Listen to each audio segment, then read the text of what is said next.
I am not saying that to say that trans women aren't women. I am just saying that those pussies that they got, you know what I mean? I'm not saying it's not pussy, but that's like beyond pussy or impossible pussy. You know what I mean? It tastes like pussy, but that's not quite what it is it? It's not blood, that's beet juice.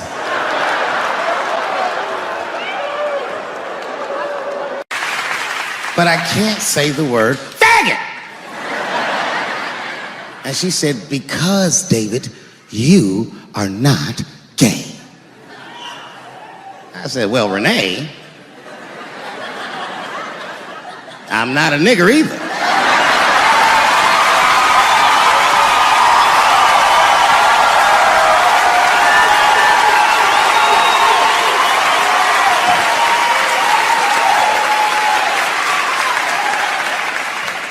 But you see, what I didn't realize at the time and what Kevin had to learn the hard way is we were breaking an unwritten and unspoken rule of show business. And if I say it, you'll know that I'm telling you the truth. The rule is that no matter what you do in your artistic expression, you are never, ever allowed to upset the alphabet people. You know who I mean. Those people that took 20% of the alphabet for themselves. I'd say the letters, but I don't want to conjure their anger. It's too late now. I'm talking about them L's and them B's and them G's and the T's.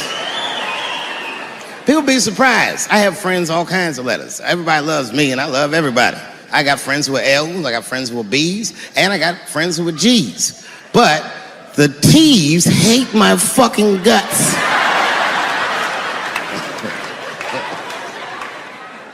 And I don't blame them.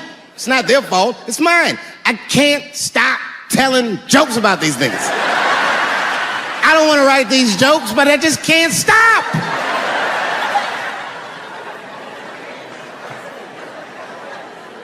You know, you hear all those letters together all the time, LBGT, LBGT, and you think it's just one big movement. It's not.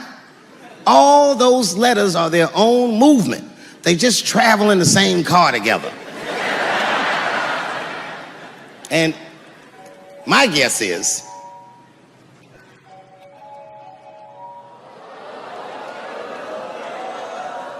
what is this, high school? This nigga probably got a babysitter or something. Go and answer your phone, nigga. Just get that shit out of here. I'm in the middle of something important. Wouldn't it be funny if we made fun of him? He's like, and he went outside like, hello? Mama's dead. Oh no! Mama's dead.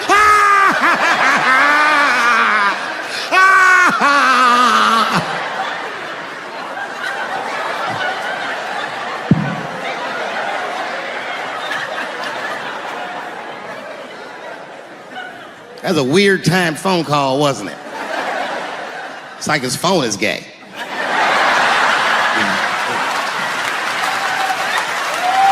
But motherfuckers are just taking it too far. I don't know why or how everybody got this goddamn sensitive. You know who hates me the most? The transgender community.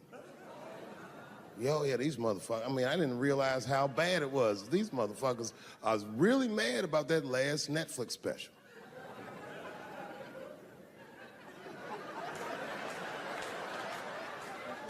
It's tough, man. I don't know what to do about it because I like them. I always have. Never had a problem with them. You know, just fucking around. As a matter of fact, I think I make fun of everybody. And I mean, as a group of people, they have to admit,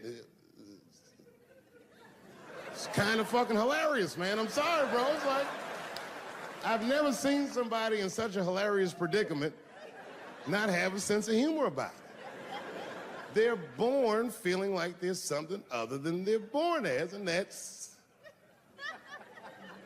kind of funny, you know? I mean, it's funny if it's not happening to you.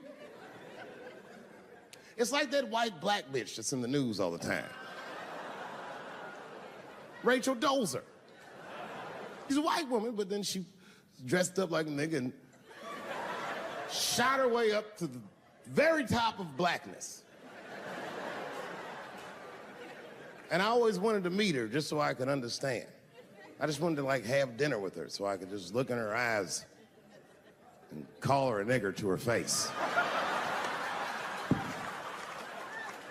The fuck is that bitch talking about? I identify black. That is trans talk, lady. Stop biting. Stop biting.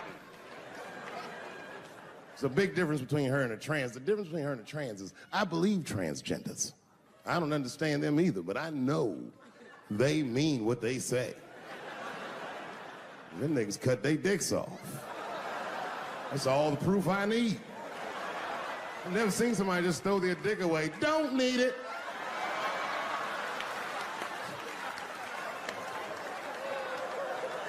I don't understand, but I believe you and I support your decision, motherfucker. But how far is Rachel willing to go? What is Rachel willing to do so that we blacks can believe that she believes she's actually one of us? Bitch, are you willing to put a lien on your house? Invest in a mixtape that probably won't work out?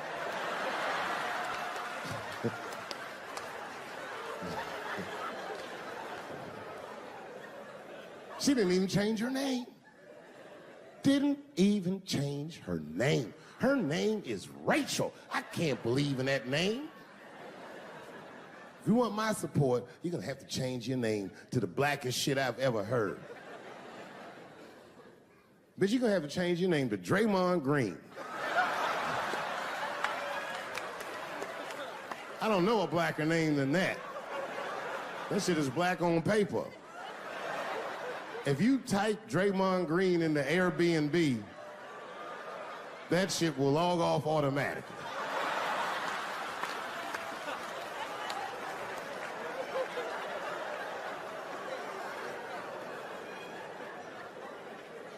You know, people get mad, bro. People get mad about everything I say. I was doing a show. I was in Portland, Oregon, and I was checked in a hotel under the name Charles Edward Cheese.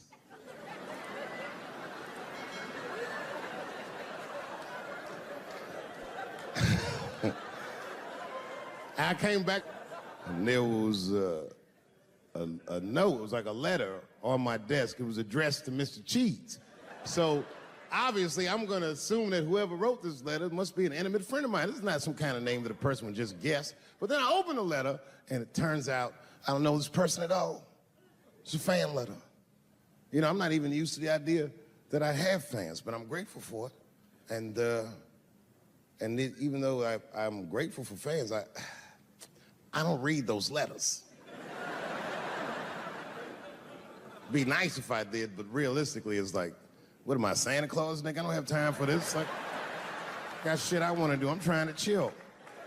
Read all these dreams and wishes from strangers. But I read it. I'd already opened it. So I just read the whole letter. And you know what, man?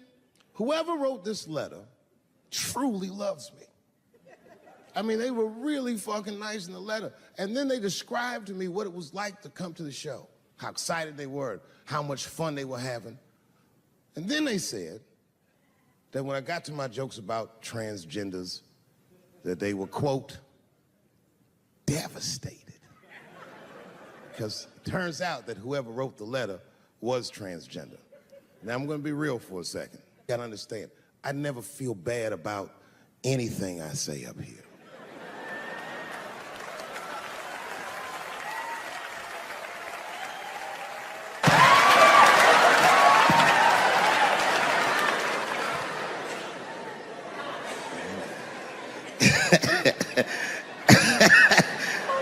Like I was saying, my guess is the G's are driving that car. That makes sense to me, because there's white men in the G's. And these people are trying to get around discrimination and oppression. And you know how white dudes are. We know these roads. In fact, we built these roads. The rest of you buckle up. We'll get you to where you want to go. So the G's are just driving the car. course, next to the G's in the passenger seat is the L's. Everybody likes the L's, except for the G's. I don't know what that's about. I just know the G's don't like them that much. And the G's always say like little subliminal digs on them. It's unnecessary shit. It's not mean, but you know what I mean? They just be like, I wouldn't wear that. The only thing that breaks the tension between the L's and the G's are the B's in the back seat. That's right, there you go. Everybody scream out when you hear your letter.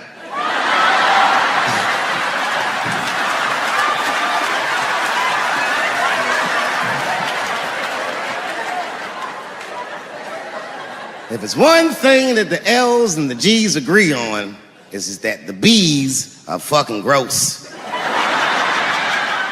They seem greedy to the L's and the G's, you know what I mean? They're just sitting in the backseat like, yeah, man, I'll fuck anybody in this car. What's going on, man?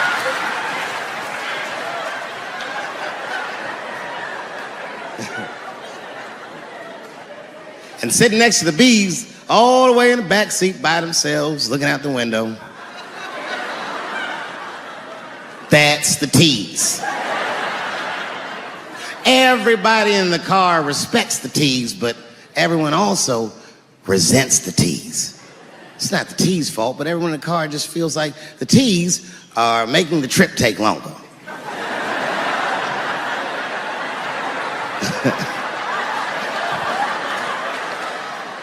Anything the T's say gets on everybody's nerves. And then the T's don't even say anything bad. They just be in the back talking to themselves. I'm hot. Shut up. Shut the fuck up, okay? Just roll the window down, you bitch. I don't know what you... What? Just said I was hot. Could you pull over at the next exit? I need to use the restroom. There is not a restroom for you for 4 states, nigga. Will you just shut the fuck up so we can get where we're going?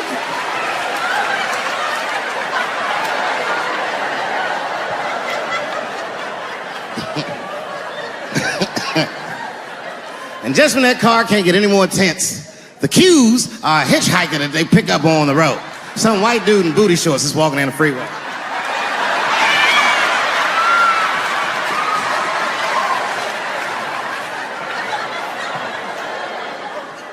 The G's see him. That guy might be one of us. Hey, are you okay? You need some help? And he come over there with them booty shorts leaning on the window. Hey, what's going on, fellas? Lady? Whatever pronoun makes you feel comfortable in the back.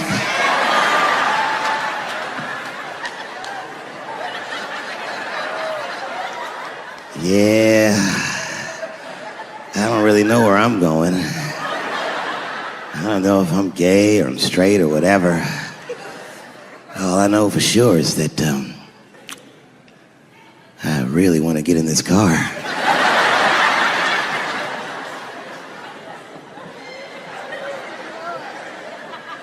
And they make him get in and sit in between the B's and the T's.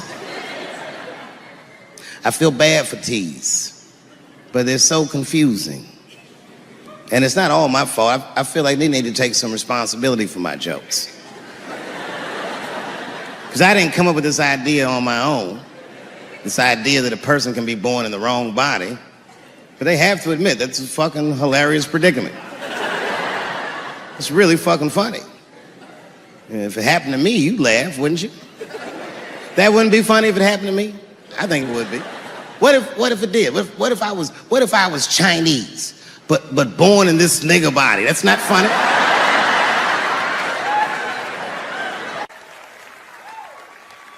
And I would never admit this to you if I hadn't locked your phones up.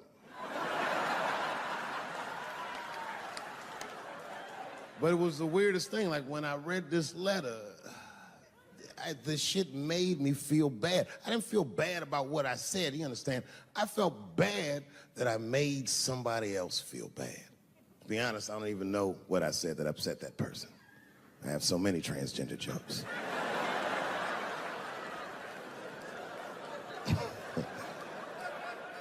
But I feel like it was probably this joke I'm about to tell you right now. And it's not even that bad of a joke. It's a true joke. I mean, it's not true, but I had read in the paper that Caitlyn Jenner was contemplating posing nude in an upcoming issue of Sports Illustrated.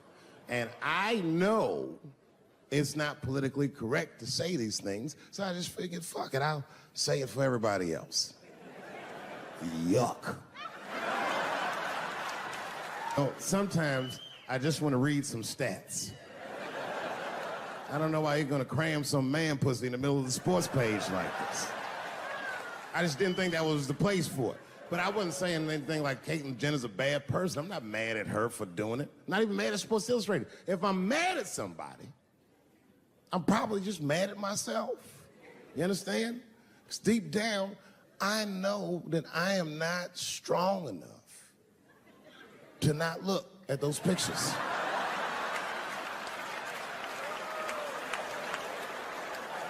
And I don't think I'm ready to see what she's trying to show me. So Caitlyn, goddamn it, if you go through with this thing, bitch, you better go hard or go home. I want you to go all the way. Hustler style. Do you know what hustler style means, miss? That means spread the lips.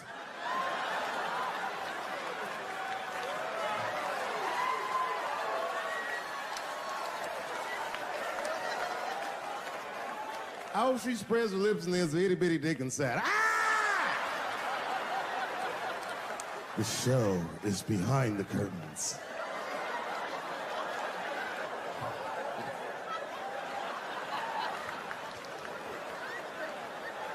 I don't know what I said that upset that person. But I'm gonna tell you something. When I read that letter, and the moments after I read it, I did something that many black men in America do not have the time or the money to do. I thought about how I felt.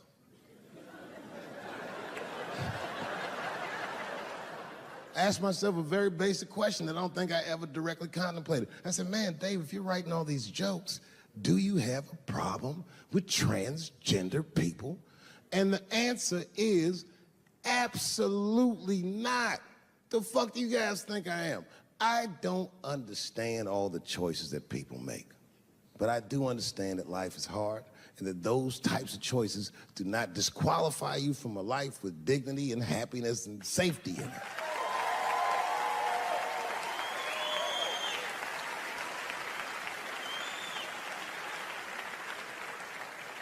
But if I'm honest,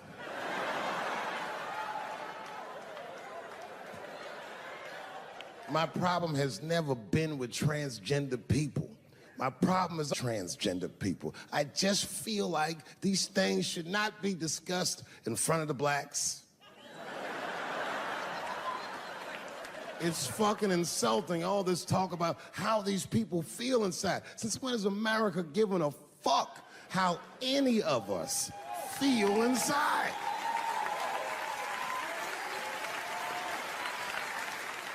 And I cannot shake this awful suspicion that the only reason everybody is talking about transgenders is because white men want to do it. That's right. I just said that. If it was just women that felt that way, or black dudes and Mexican dudes being like, hey, y'all, we feel like girls inside, they'd be like, shut up, nigger. No one asked you how you felt. Come on, everybody, we have strawberries to pick. It reeks of white privilege.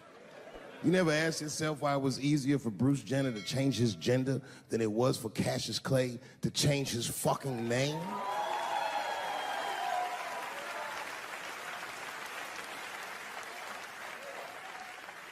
And if I were to be brutally honest,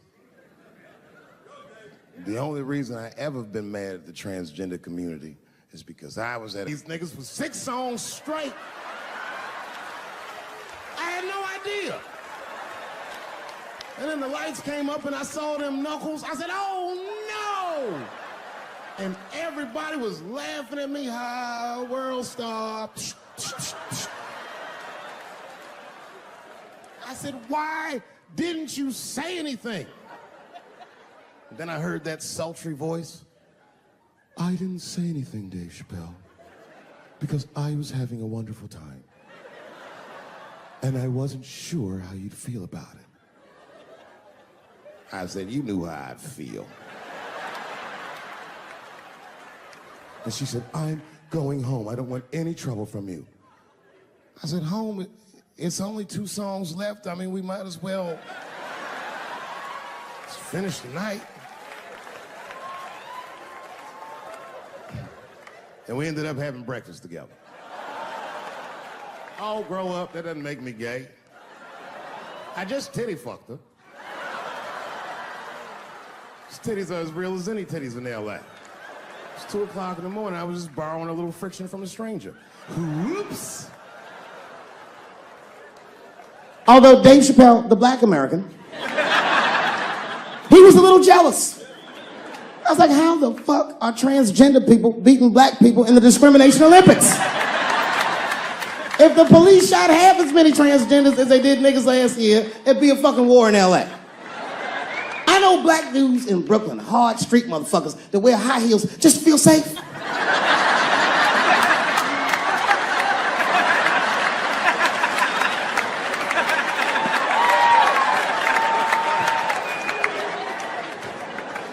Transgenders are gangsters. I used to do business with a transgender in Hollywood. Man, everybody would be scared of her in the boardroom. She'd walk in there, newly minted woman, high heels, purse. Wouldn't say anything to us, just walk around the conference table looking mean as shit.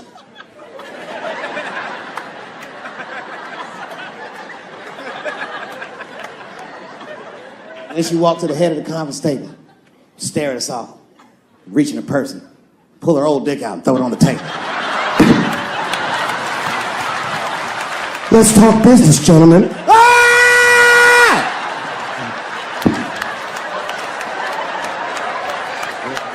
Shit is scary as fuck.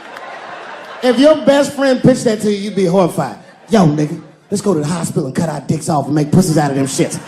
What? Can't we just get matching jackets or tattoos or something? Sure, that's what you want to do? There's only one way to find out, nigga. Wu-Tang, bow, bow. Let's go to the club and trick niggas into fucking us, yeah.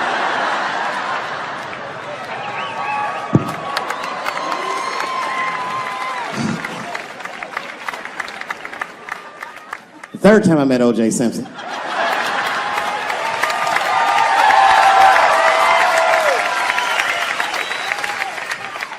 Third time I met O.J. Simpson, I was doing great in life. I just finished the 2nd season of Chappelle's show. Man, those were good days.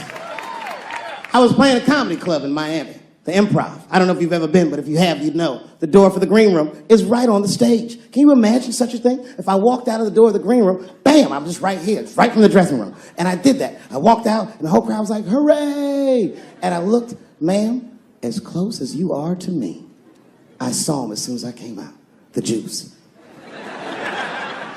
And I saw recognition in his eyes, and it filled me with pride that he knew who I was. I didn't acknowledge his presence because it was a white audience, and I didn't want to start a panic. But I did my show. Show went great. I said, good night, everyone. They all said, yay! And I didn't say nothing to OJ, but I just gave him the signal, let him know I knew he was there. And I walked into the green room, and OJ was already in there.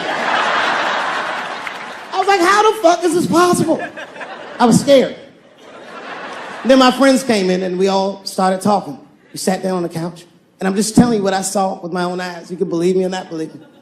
But in my experience, O.J. Simpson, one of the nicest men I'd ever met. He was nice to me. He was nice to my friends. The conversation was filled with warmth and levity, humor, and wisdom. We talked for 90 minutes, and then suddenly the Juice said, you know what? I've got to be going. But it's good to see you again, and I'm glad things went so well. I said, thanks, Juice. And my friend said, yeah, goodbye, Mr. Juice. They're new to the game. He said, no, thank you for your hospitality. Good night, guys. And we said, good night. And he just walked out of the room. And as soon as the door closed, we all looked at each other like, that nigga did that shit. I could feel it. I could feel like murder in the room. Sugar, water, purple. That's the ingredient. Sugar, water, and of course, purple. It's too fucking much. I got a lot of things to talk about tonight. First of all, I've stopped smoking weed. With black people, you didn't let me finish, motherfuckers. God damn. I'm sorry, black people, to break the news so publicly, but I can't smoke with you anymore. Every time I smoke weed with my black friends, all you talk about is your trials and tribulations. I'm sick of that shit. I got my own problems. Nigga, it's a waste of weed. I'm smoking weed to run away from my problems, not take on yours. From now on, I smoke weed exclusively with white people. Calm down, motherfuckers. You win by default. You got good weed conversation. All white people talk about when they get high is other times that they got high. I can listen to that shit all night. Dude, remember at Frank's last week? It's fucking smashed, man.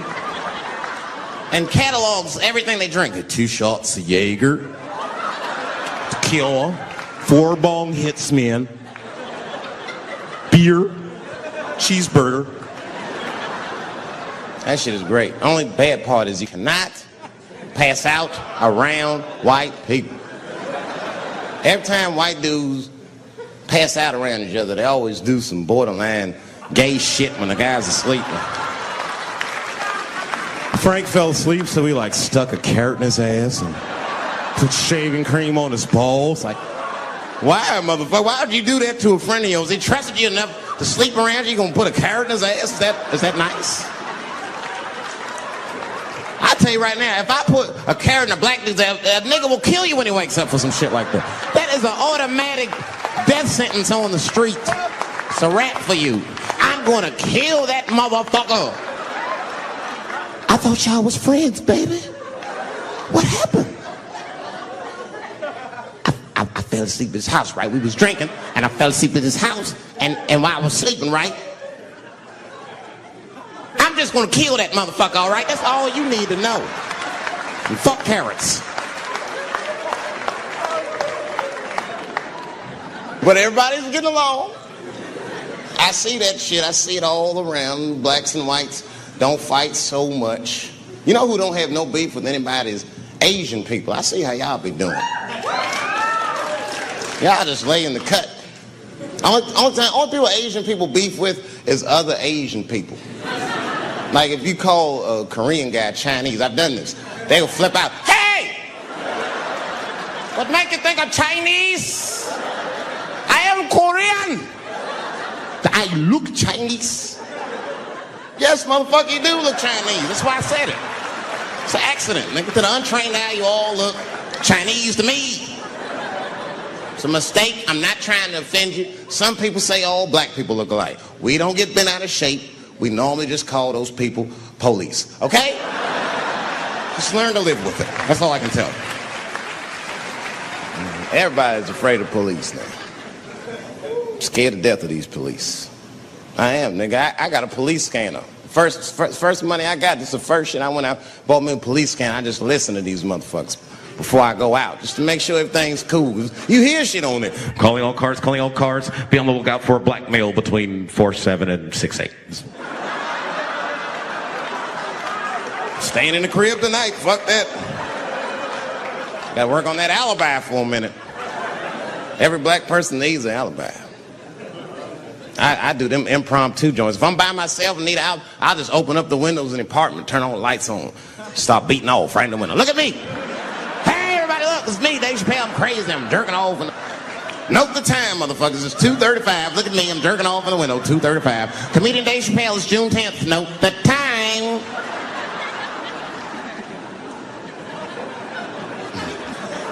That shit could save my life. Officer David Chappelle couldn't have done that. I saw him in his window masturbating from 2:35 to 2:37. I'm certain of it. He was standing on a clock and holding a calendar and today's paper. fuck, I need an alibi. I can't be no celebrity. This shit is just the worst. I'm seeing it. I see why stars are crazy now. These motherfuckers. I went to Disney World with my kids, which is a big deal for me. I don't get to see my kids so much. I do Chappelle show 20 hours a day. Sleep for like half an hour, raise my kids for 10, 20 minutes, and I go back to work. Now, this particular day, I got to hook up with the kids. We went to Disney World. Everybody at the park, fucking everybody. Hey, I'm Rick James, bitch.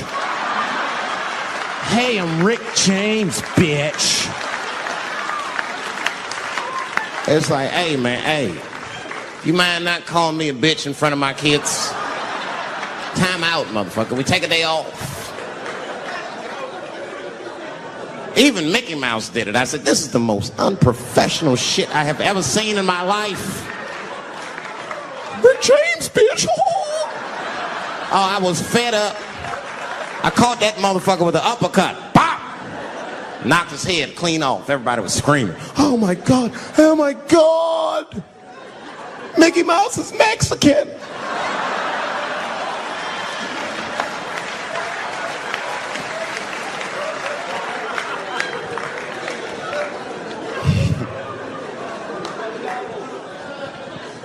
I had a terrible time in Disney World. Disney World is like a whole nother country anyway. They got their own currency. That shit is ridiculous.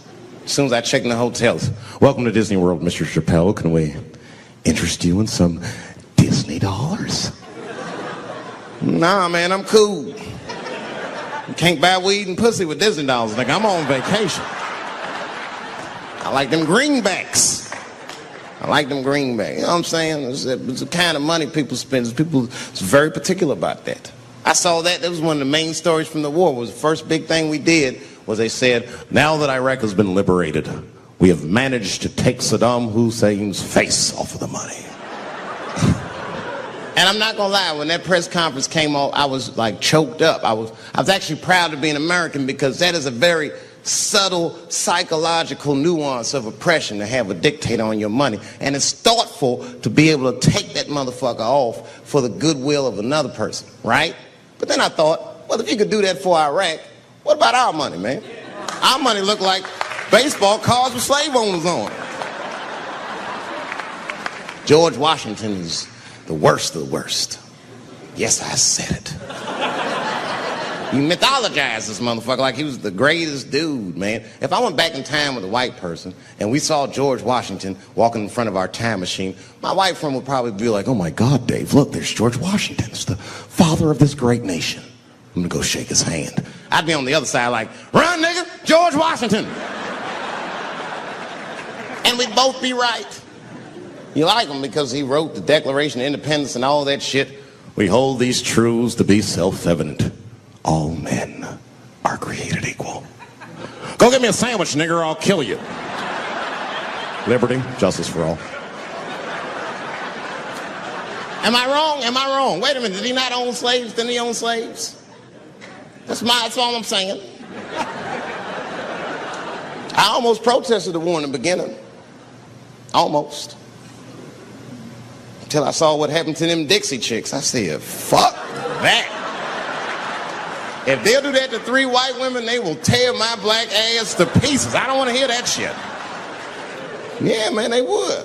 But I'm like, for real, why you care so much what the Dixie chicks say? It's not like they political scientists or nothing. They just bitches that can sing good. You know what I mean? Stop worshiping celebrities so much. Just don't pay attention. I remember right around September 11th, Ja Rule was on MTV. That's what they said. We got Ja Rule on the phone. Let's see what Ja's thoughts are on this tragedy. Who gives a fuck what Ja Rule thinks at a time like this, nigga? This is ridiculous. I don't want to dance. I'm scared to death. I want some answers that Ja Rule might not have right now. You think when bad shit happens to me, I'll be in the crib like, oh my God, this is terrible. Could somebody please find Ja Rule, get hold of this motherfucker so I can make sense of all this. Where is Ja? Guide me, Ja Rule.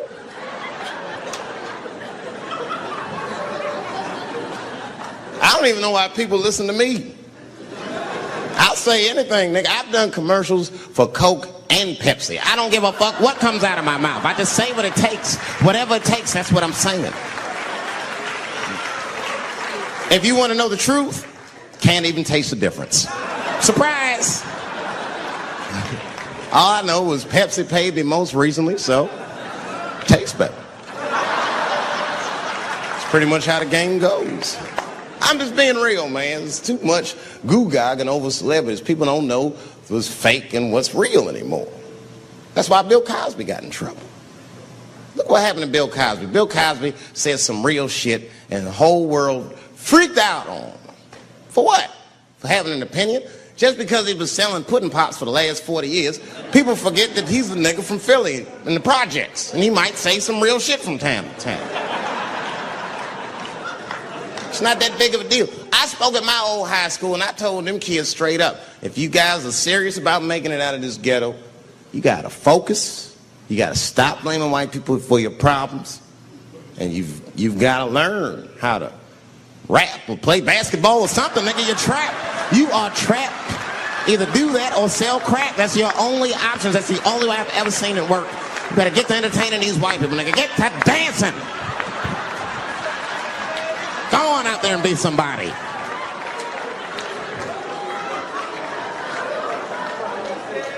I just hope they listened.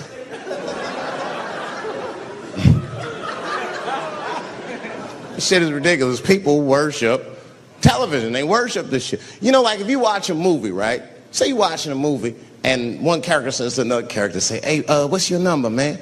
What's the other character always say? 555, 5555. You know why we got to do that? Because stupid ass people go to the movies and then go home and try to call the characters that they just saw. Hello, is Indiana Jones here? No, motherfucker, he's fake. It's not his number.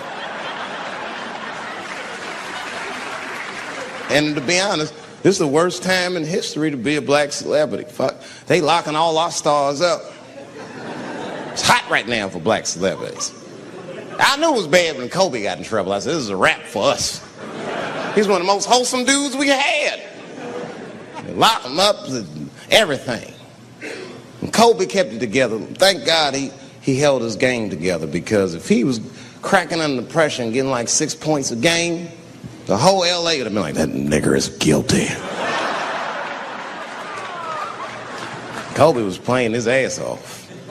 He was playing like his freedom depended on that shit. You see this motherfucker in them games, this nigga's trying to beat that case on the court. That nigga,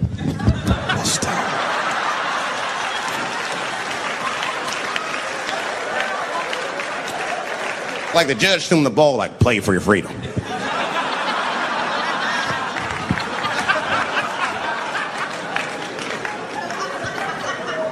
If I could talk to Kobe, I'd be like, just relax, you'll be fine, man. Because the public is still giving Kobe the benefit of the doubt. He's one of the few black celebrities that get that. Not because he's a celebrity, more because, you know, the girl showed up with 8 different semens to the investigation. You can't do that. That's 7 too many. That's a lot of semen, man. This bitch got Noah's Ark in her panties. Like, what, you trying to recreate humanity or something? She's a collector. She got every unsolved mystery. The answer might be in this girl's paint. That's the first place I look. OJ's other glove is in there. Bigfoot's footprint.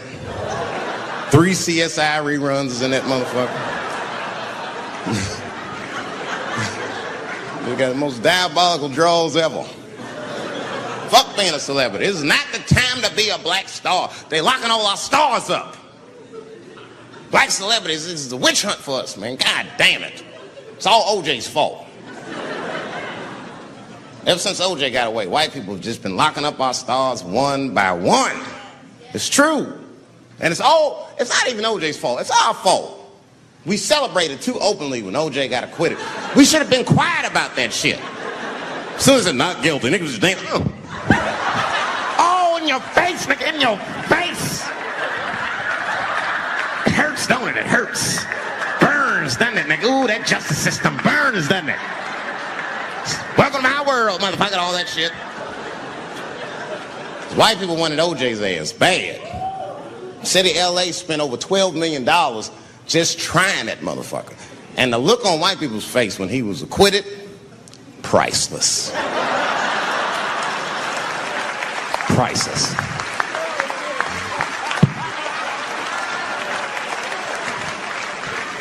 And that's why I don't trip off of being a celebrity. I don't like it. I don't trust it. Because 1 minute they all love you, the next thing you know, you're in front of that courthouse dancing on top of a car just trying to figure out what the fuck happened to you.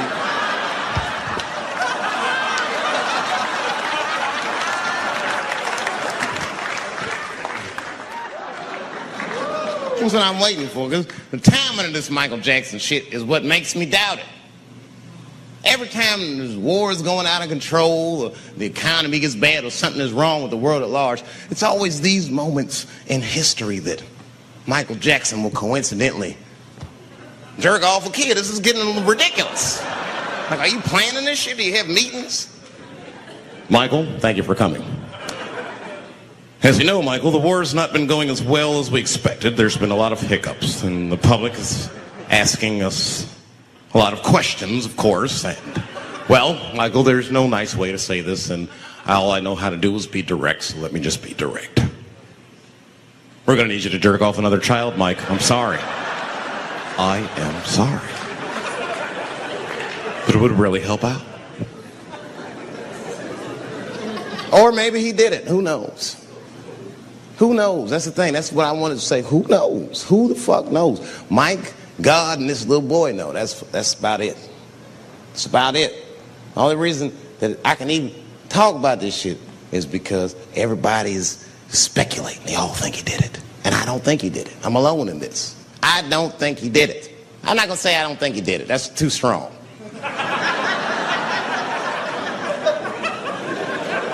Let me just say I am reserving judgment until all the facts come out. But so far from what I heard, I mean, the kid said he was dying of cancer. He was in Make-A-Wish Foundation. He claims he had 2 weeks to live, and it was his dying wish to meet Michael Jackson. Come on, man, give me a fucking break. This kid is 10 years old. He don't remember Thriller. The fuck you want to meet Michael Jackson for, honestly? I remember Thriller, and I just, like, kind of want to meet this nigga. Like, I wouldn't break an appointment to meet him. I'll put it that way. I'd have to already be free. That's ridiculous. It's like if I'm dying in 2 weeks and go, oh, mama, get me in a room with Chubby Chuckle. I wouldn't want to meet that motherfucker. My last 2 weeks. Why not Usher or somebody like this? So then the kid claims he goes to Michael's house. This is where it all gets crazy. He does everything you'd expect at Michael's house. They climbed trees and rode roller coasters and Ferris wheels. The chef made cookies, pies, and cakes. They was petting the monkey and the giraffe, sang songs, kid shit. And in the middle of all this childlike activity, for some reason, Mike pulled out some wine and some pills and sucked his kid's dick. Folks, it hurts me to say it. And the kid had the nerve to call that abuse. Motherfucker, that is a good host. God damn, what else do you want? What else do you want? I'm lucky to get a glass of grape drink at my friend's house. Let alone a roller coaster ride and my dick sucked. Mike must be confused, like I brought you in my house, I fed you, I sucked your dick, and this is how you repay me, motherfuckers? This was your wish, not mine. Thought you were dying in 2 weeks. What happened to that motherfucker? I've been in court for a year and a half. You get stronger every time I see you.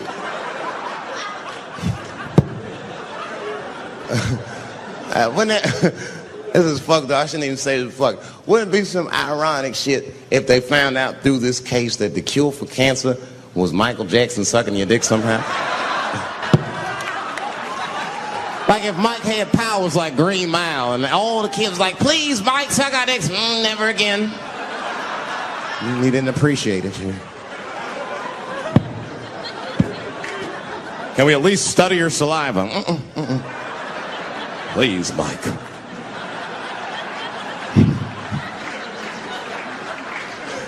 It just doesn't stop, though. It just doesn't stop.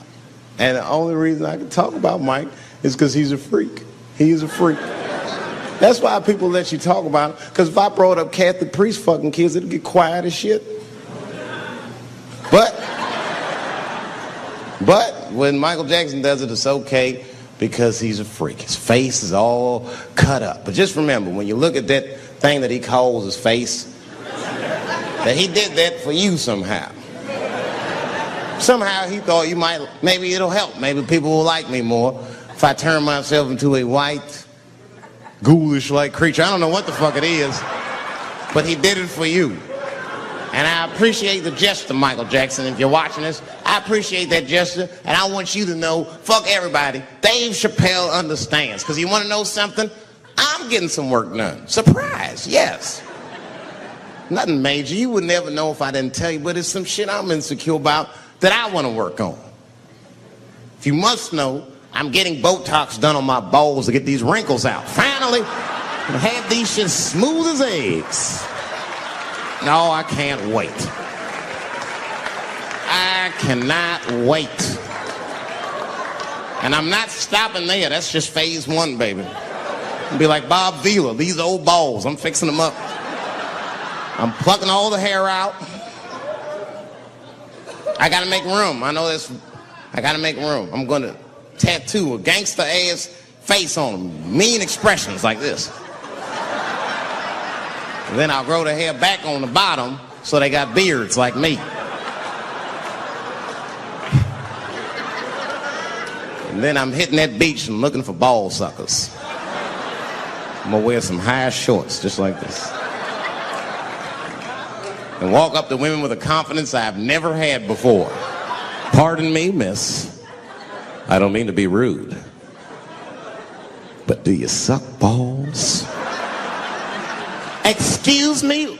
Miss, relax. You didn't even let me finish. Do you suck these balls?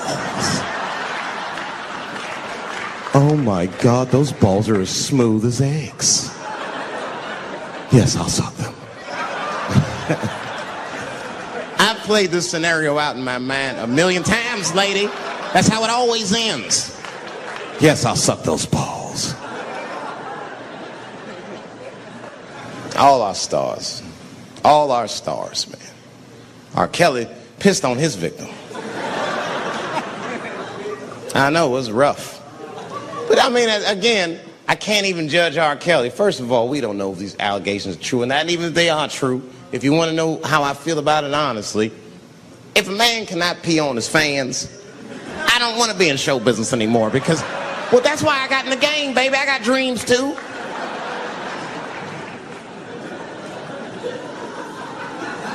You guys are confusing the issue. While you guys are busy worrying about if R. Kelly even peed on this girl or not, you're not asking yourself the real question that America needs to decide once and for all. And that question is, how old is 15 really? No, that's a good question. That's a good question.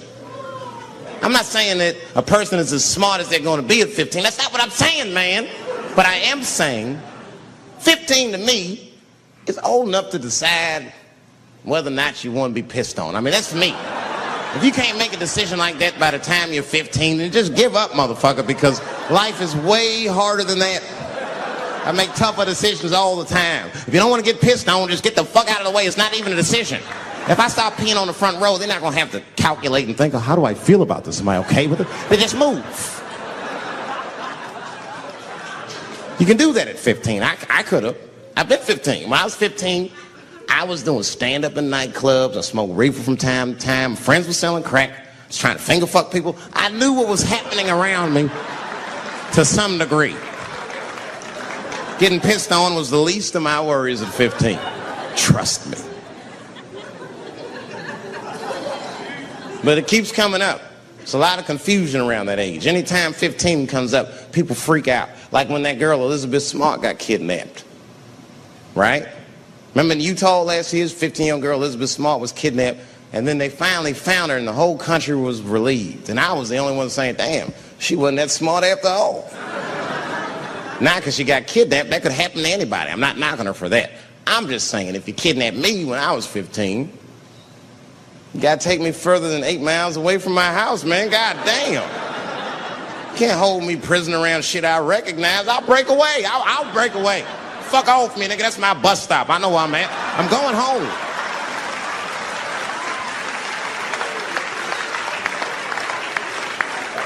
She was missing for 6 months, 8 miles away from my house. That's 2 exits, man. That's nothing. And while she was missing, during this half a year that this girl was missing, there's a 7-year-old black girl gets kidnapped in Philadelphia. Nobody knows her name. They might have talked about it 2 or 3 times on the news, but she should have been the top story because she chewed through the ropes and had both of these motherfuckers in jail in 45 minutes flat. 7 years old. I'm not making this up. These 2 crackheads kidnapped her and took her back to the crack house and tied her up. And then they left her. The crackheads, they gotta make moves. Crack, smoke, chocolate to eat. These motherfuckers made moves, it was out.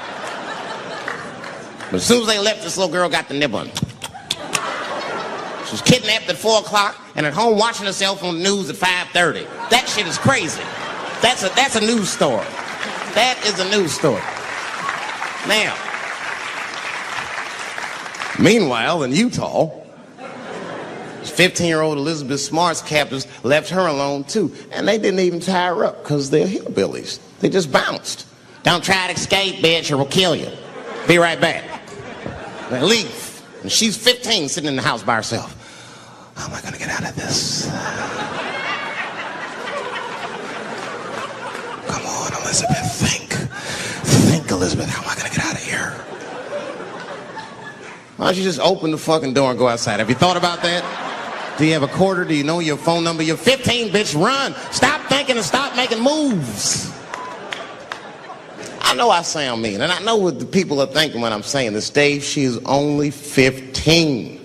All right, but that's the discrepancy, because when you talk about a little girl like Elizabeth Smart, then the country feels like 15 is so young and so innocent. On the flip side, here comes 15 again. Now we talking about a 15-year-old black kid in Florida. This black kid accidentally killed his neighbor when he's practicing wrestling moves that he saw on TV. Now, was he a kid? No. They gave him life. They always try our 15-year-olds as adults. This nigger knew what he was doing. It's a goddamn pile driver. If this kid gets on the ropes, there's no stopping him. You'd have to send the Rock to arrest him. And they gave a 15-year-old boy life in jail. If you think that it's okay to give him life in jail, then it should be legal to pee on him. That's all I'm saying. You got to make up your mind across the board how old 15 actually is. That's all I'm saying. So I'm going to tell you right now, if somebody comes in here and puts a gun in my head and says, Chappelle, you got a choice to make. You're either going to jail for a month or we'll let you go, but you got to let R. Kelly pee on you. I'm not hesitating. Bring in R. Kelly and tell him to stay away from my ass. I'd rather get pissed on the outside than fucking the butt on the inside, son. I can't go to jail with some smooth Botox balls and think everything's gonna be all right. It's not that kind of place. Take my chance with that piss. Piss will wash off with a 10-minute shower, I'm certain of it. This piss coming right out. What can I do? They're gonna put me in jail.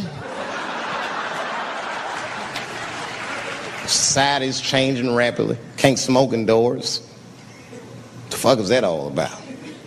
I got kicked out of titty bar for smoke. No, that shit was ridiculous.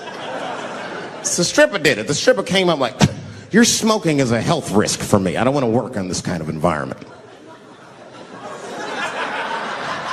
Bitch, you have your gonorrhea-infested pussy in my face. You started it.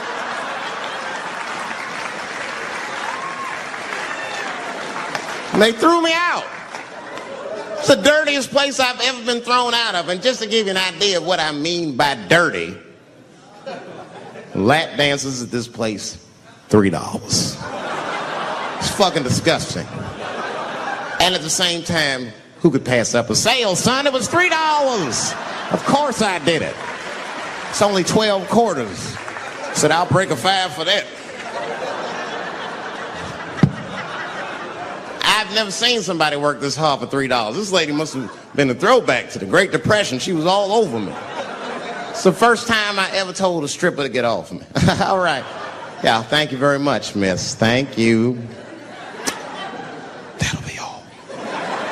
That's enough. Thank you. Hey, get off of me. Whatever happened to lipstick on the collar, lady?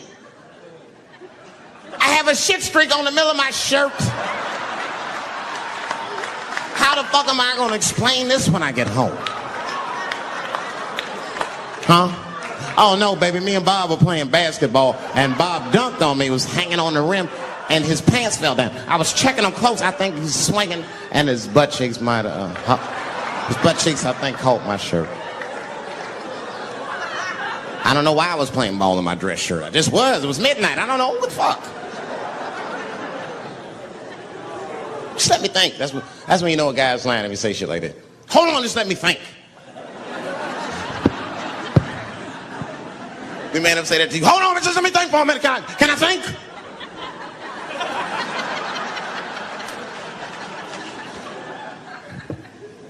But y'all women, man, you guys just made too much progress too fast. Not too much, but you're confused by it. You made so much progress, you even confused. Men and women, we both like, what the fuck just happened? Because women got all this money now, but they still like women. Like, oh, you never take me anywhere anymore. And the dude be thinking, bitch, you got more money than me. You never take me anywhere anymore.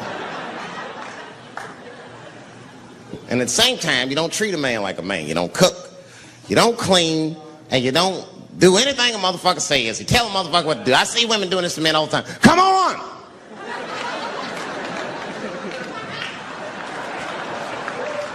No man wants that shit. So want anybody to tell me what to do that much. You got to work with me. Like if it makes a man feel like a man to watch the game, then just let him sit there and watch the game for a minute. And if he happens to look over at you while he's watching the game, don't look at him all mean and make him feel guilty about watching it. Just pick up your own titty and suck it. Just try it out.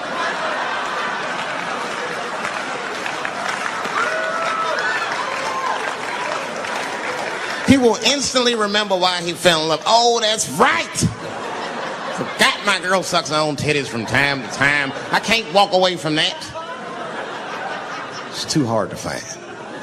You see, that took 20 seconds. You still can be as busy as you want. Just suck your own titty and everything's cool. Well, how about this? If you're making love to your man, you already making love, might as well spice it up, right? How about this? I personally like it. I like it when a girl tells me where to come. Don't like it when a girl tells me when to come. I hate that shit. Don't come yet. Oh, bitch, all these rules.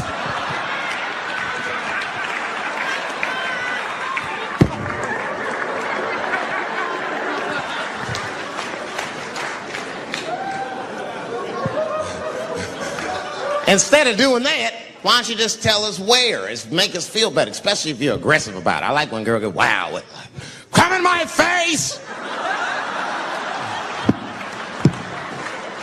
Stick your chin out like a boxer. Bring it on, motherfucker! You're a bum! But it doesn't have to be that wild or explicit. Look, all the man wants to know is that you're interested and that you're participating. You can say anything, he'll be happy. Oh, come on top of the television. All right, fuck it.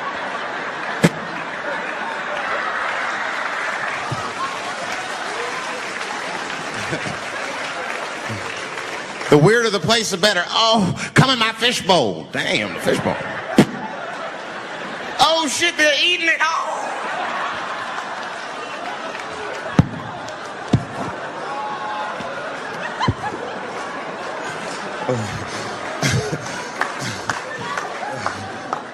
Fish love it when I come over. Oh, it's that guy. We're having chicken tonight.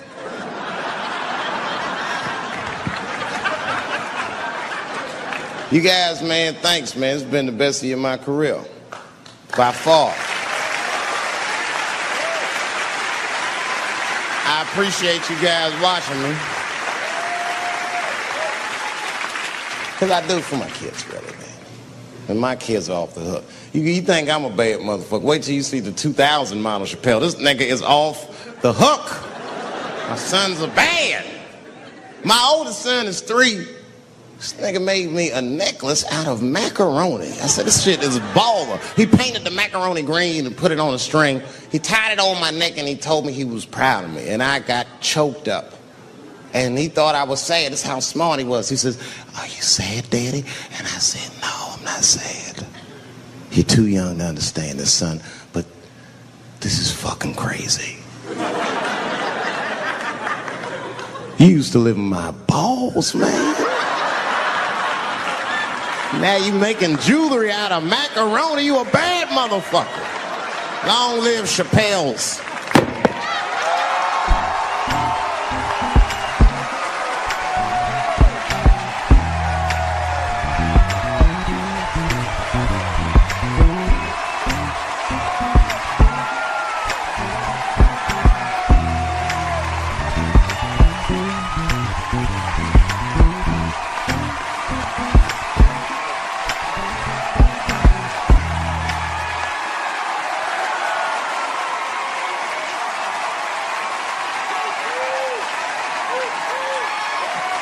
Oh, shit.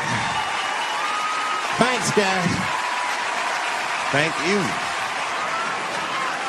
That's what it's all about. Everybody usually wants to be famous so they can rock nice jewelry and all that shit. Nigga, I already got a macaroni necklace. I got valuable shit. I got valuable shit. I'm not in it for that. Only kind of shit I want to do with fame that's like decadent is I want to go to Vegas to the $5,000 blackjack table. And I don't even want to play. I just want to be such a big star that I could go up to one of the players in a tight hand and put my dick on their show. And I'm such a celebrity, they think it's funny. Hey, what the fuck? Oh shit, Dave Chappelle. Wow. And get on the cell phone. You are not going to believe whose dick is on my shoulder right now. And this guy's balls are smooth as ass. He's had some work done. Couldn't thank you enough. God bless you all, man. Keep watching me. I'm going to try to make it interesting. Stay safe. I'm rich, biatch.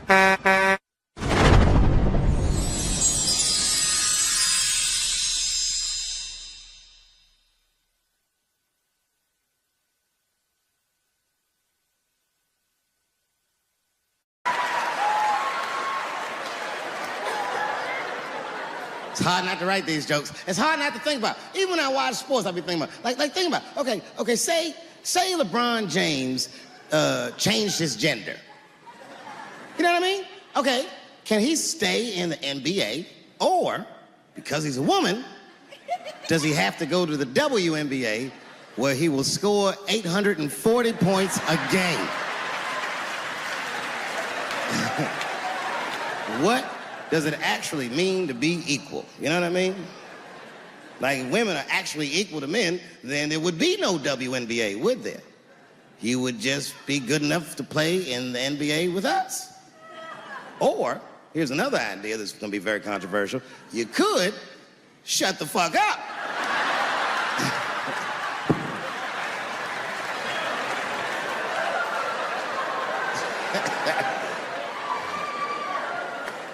I'm sorry, ladies, I got a fucking Me Too headache. Y'all is killing me right now. It's really fucking tough to watch what's going on. You know, ladies, I said it in my last special, and I got in a lot of trouble for this. I told you were right. But the way you're going about it is not going to work. But I'm biased. I said it. Louis C.K. was a very good friend of mine before he died in that terrible masturbation accident. And it was his room. You read the story. He was masturbating in his own room. That's where you're supposed to masturbate. And then he said, hey, everybody, I'm gonna pull my dick out. Nobody ran for the door or nothing like that. They all just kind of hung out like, I wonder if this guy's serious. And he came on his own stomach. There it is. What is the threat? Have any women ever seen a guy that just came on his own stomach? This is the least threatening motherfucker the earth has ever seen. All you see is shame in their face and cum dripping down like pancake butter.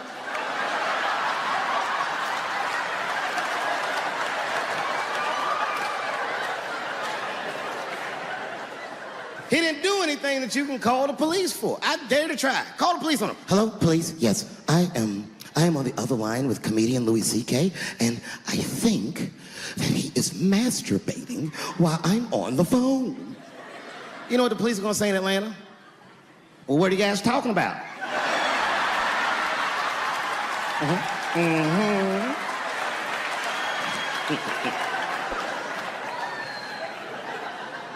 only thing in our society that bothers me the most is the way that men and women don't get along no more.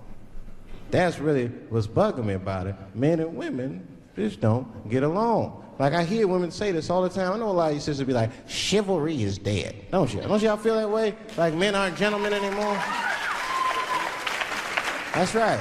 Chivalry is dead. And women killed it.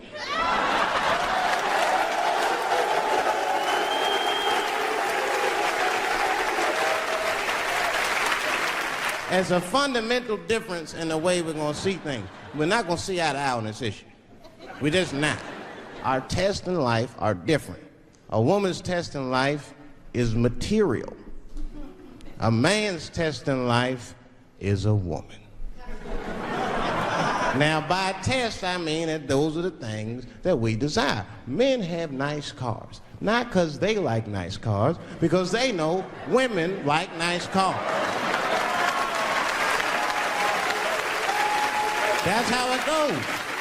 Because men are hunters, and the car is the bait. And a woman comes and says, ooh, nice Porsche. Gotcha, bitch. That's how it is. That's true. Come on now, you go to a woman's house, her house be comfortable as shit. Women love comfortable surroundings, so men get comfortable surroundings. But let me tell you something. If a man could fuck a woman in a cardboard box, he wouldn't buy a house. But that's still not where chivalry got killed. Chivalry got killed by the feminist movement on the magazines that got women going crazy, because women got too much advice about men from other women. And they don't know what the fuck they're talking about.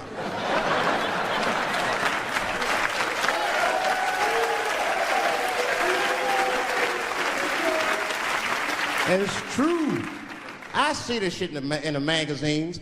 I don't read them, but I be seeing the cover. I be in the grocery store, fellas, you look at one of the magazines, like, what is this? And they say on the cover, 100 Ways to Please Your Man by some lady.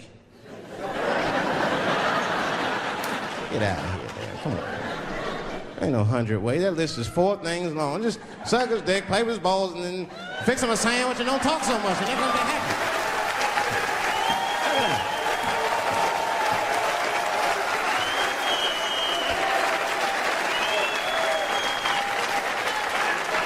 And then the magazines trick the women. The magazines start picking at your self-esteem. Every page you turn, you start feeling fatter and uglier, and you feel like your clothes aren't good enough. And the magazines have you forgetting how fucking beautiful you are. And that's what happens. Now look what happens.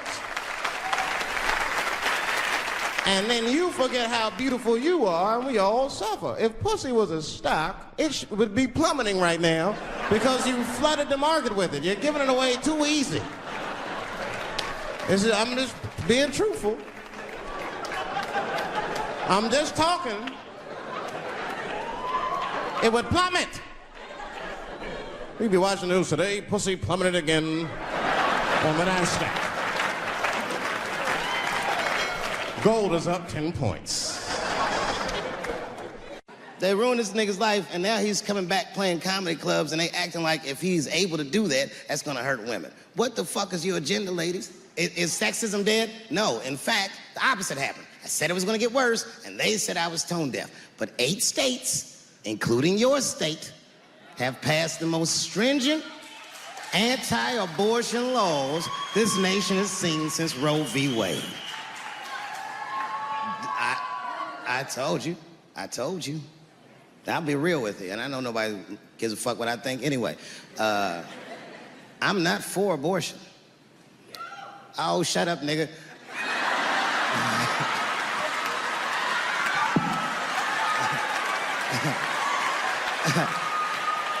I'm not for it, but I'm not against it either.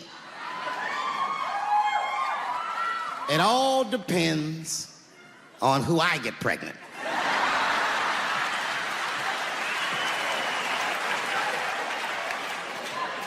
I don't care. I'm telling you right now, I don't care what your religious beliefs are or anything. If you have a dick, you need to shut the fuck up on this one. Seriously.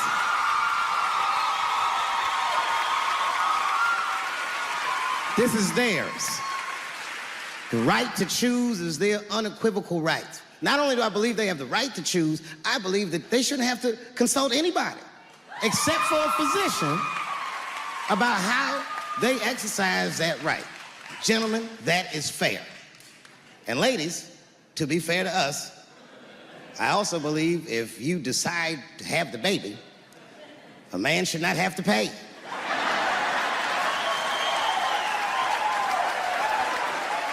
That's fair. If you can kill this motherfucker, I can at least abandon him. It's my money, my choice.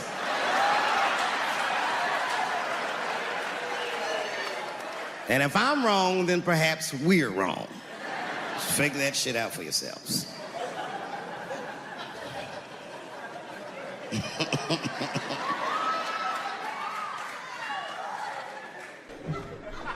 You can see it. You ever have this happen? This is how confusing it is. This is the practical application of what I'm talking about. Like a guy be out, this happens to a lot of guys, you be out at a club, bar, right? You're kicking with your boys, and a girl walks by, and man, she looks good. She looks good. Not good in that classical way. I mean, you know, I'm talking good, like she got half her ass hanging out her skirt. Her titties are all mashed together, popping out the top of her turtleneck and shit.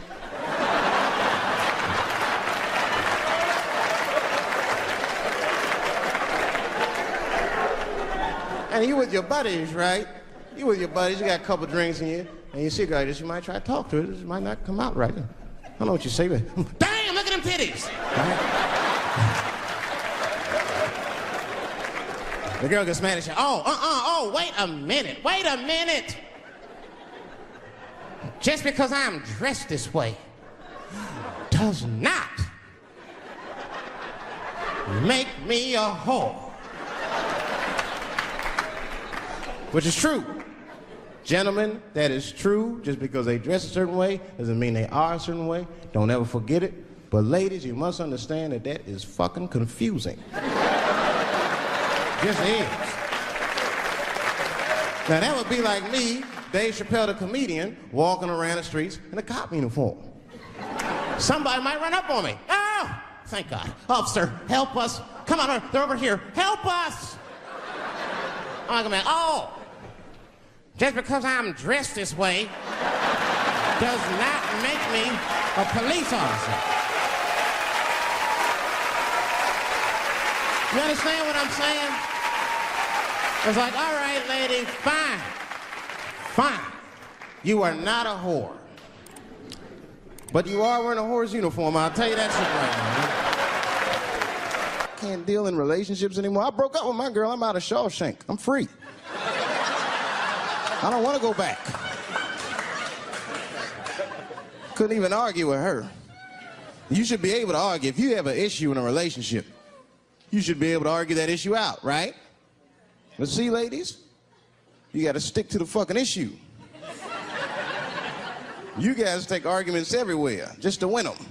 That's why nothing ever gets done. You be arguing about the dishes, baby. Baby, could you wash your dish at least before you put it in the sink? Premature ejaculator? Damn it. You know, why you gotta bring that up? I don't even believe in that. I don't. If I come, man, it was right on time. That's the way I see it. As far as I'm concerned, I can't come fast enough. You know, I'm sick of being vilified all the time. David, how could you? How could you come? I was fucking. What were you trying to do, huh? Come. Well, I beat you. You gotta work on your time, baby. I'm down to 1:20. Get mad at me because I have different goals in sex. I'm a speed fucker. Just trying to hit my best time. It's like the Olympics. And now for the dismount.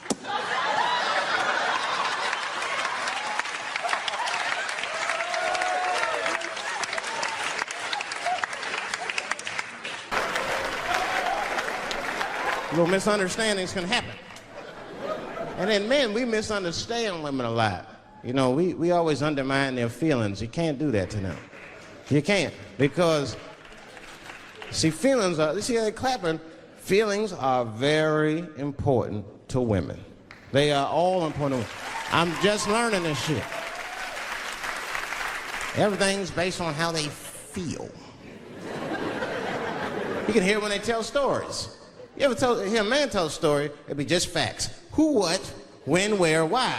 It was me and Bob, we was at Safeway. Then that nigga Bob said this, then I punched that nigga, and then I broke out. That's the story.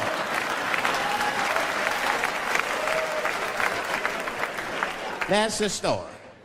Women tell stories, all these feelings. Well, first of all, you have to understand, I was on my period, and I just talked to my mother, so I was feeling like, God damn, there's too many feelings. What the fuck happened? Get to it. But I gotta talk about them. Gotta talk about them. That's how they always get me. I'll be sitting there, watching TV, chilling and shit.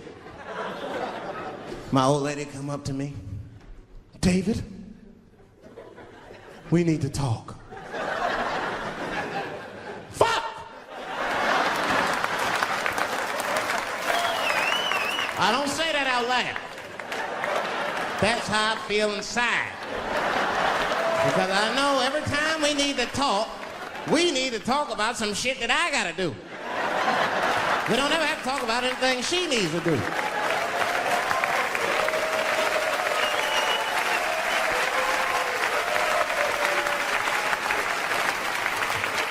She leaves me defenseless. I have to do what I have to do. David, we need to talk. Nah. Don't do that to me, David. This is serious. Stop talking in that voice. No, see. I gotta do this, see.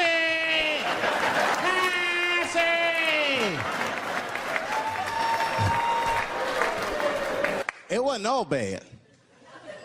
It's never all bad. You won't stay if it's all bad. Nah, that's not true, but I wouldn't. We had fun. We used to watch porn together. That's how cool she was. It seems nasty, but it's fun. We learned about each other. She learned about me. One time we was watching porn. I'll never forget this time. The first scene in this movie was hardcore. 2 guys, 1 girl going at it. I fast forwarded right through that. I think it was too much for my senses.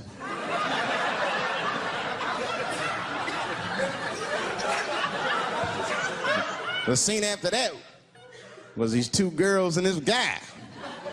And you know, I stopped for a minute. I had to see what this was all about. And she noticed. She said, what is that?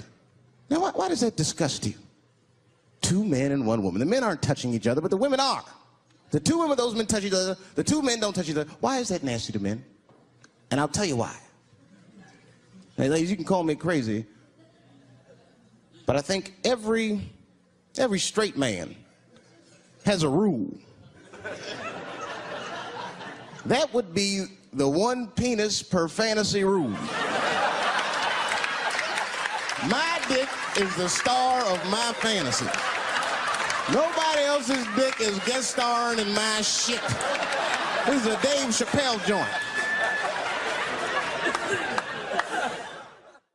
Caitlyn Jenner, whom I've met, wonderful person. Caitlyn Jenner was voted Woman of the Year. Her first year as a woman. Ain't that something? Beat every bitch in Detroit. She's better than all of you. Never even had a period. Ain't that something? Oh, I'd be mad as shit if I was a woman. I'd be mad if I was me. If I was in a BET Awards sitting there and they're like, and the winner for Nigger of the Year, Eminem, my man. I complain, but I'm happy I'm with somebody. I don't want to be single. I don't like that. Sometimes you go to them single clubs, you see too much. I was on the road, one club, and I seen a thing they call a thong contest.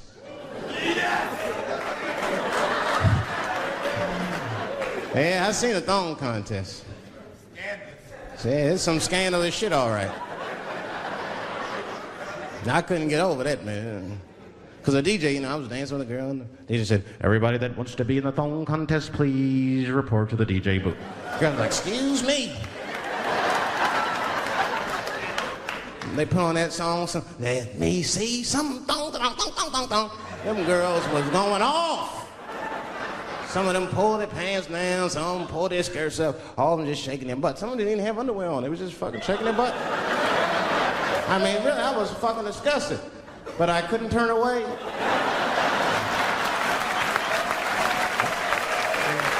But no, please, for the squeamish, just plug your ears. All right, one of the girls, you get so into it, there's no cops around, right? But she actually, I'm sorry to tell y'all this, she spreads her butt cheeks open. She spreads her butt cheeks open in the middle of a crowded disco, right? I was disgusted because I was like 10 yards away from her. I was like, oh my God.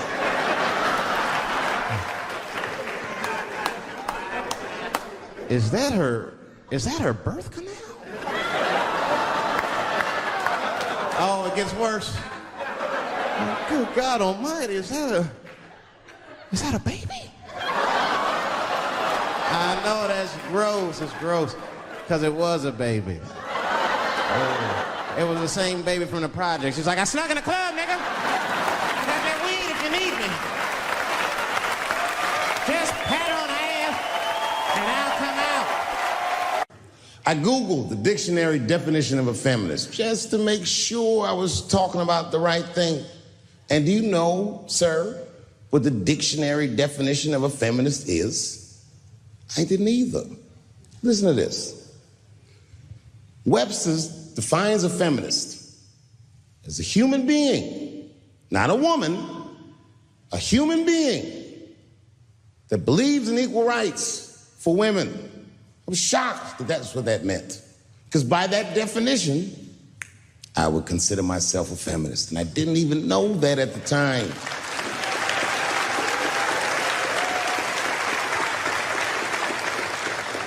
All these years, I thought it meant frumpy dyke.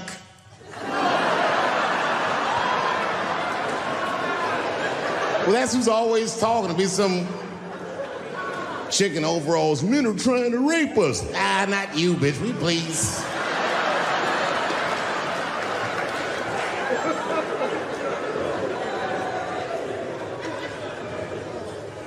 I know, look, listen. I support the feminist movement, I do, in my own ways. When you guys did the Women's March, I tried to go and support you. And none of my friends would go with me. I asked all the fellas, none of them wanted to go. I tried everything. Come on, y'all, it's gonna be bitches there. They was like, nope. So what I did is I called my friend Ange. Ange is a black woman who's a comedy writer, and she's dope. Matter of fact, she's the only woman that I know personally that pays her ex-husband alimony. And she sounds just like a man when she does it. Fuck that broke motherfucker and all that. She says all that shit. So I hit Ange up. I hit her on the text. And all I did, I texted her. I said, Ange, are you going to the Women's March? And she texted me back, and this is real text. She said, I hope those white bitches get tear gassed.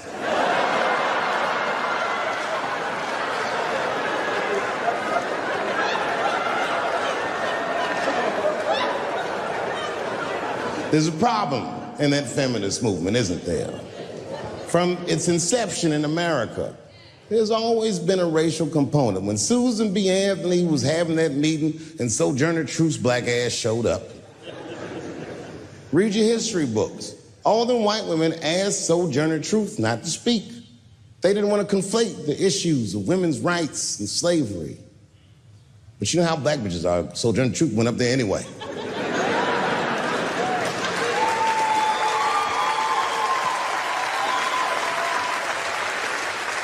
She did a famous speech. She said, ain't I a woman?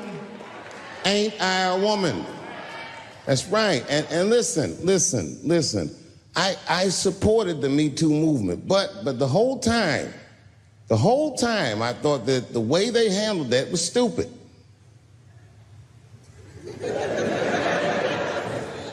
It was white. It was like, They were doing shit like going to the Golden Globes, and all of them would be like, let's all go to the Golden Globes and wear black dresses to give these men a piece of our minds. Bitch, that is not gonna work. You think Martin Luther King's gonna be like, I want everybody to keep riding the bus, but wear matching outfits? You gotta get off the bus and walk. It's real talk. Real talk, that was a silly movement. I want everybody to wear a crocheted pussy hat so they know we're serious. What the fuck was y'all doing? And then I said something about it in one of my specials, and all these women actresses came after me. I said, man, fuck y'all too, you canceled. I ain't jerking off to none of your pictures again.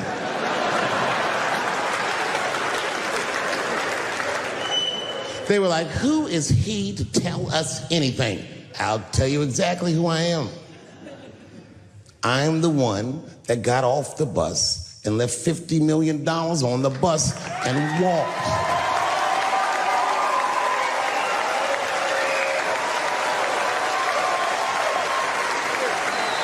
I agreed with these women. I just didn't agree with what they were doing about it. Right. No, it was annoying as fuck. Because if these women were serious, you know what they would have done? They all would have fired their agents. And they would have went to the mailroom of one of these big agencies and found a woman that was busting her hump in there and said, if you want to talk to us, then you have to talk to her. And if they did that, then she would be big and they would be big and nobody would get fed to Harvey Weinstein. But did they do that? No. Was that their idea? No. Surprisingly, it was mine. And what I think the feminist movement needs to be very successful is a male leader. I'll do it. I will. I will lead you women to the promised land. I will make sure you get equal pay for equal work. I will make sure that nobody harasses you or fucks with you on the job. I will protect all of your interests. And all that I ask for in return is that you suck my dick. And now we're right back to square one, aren't we?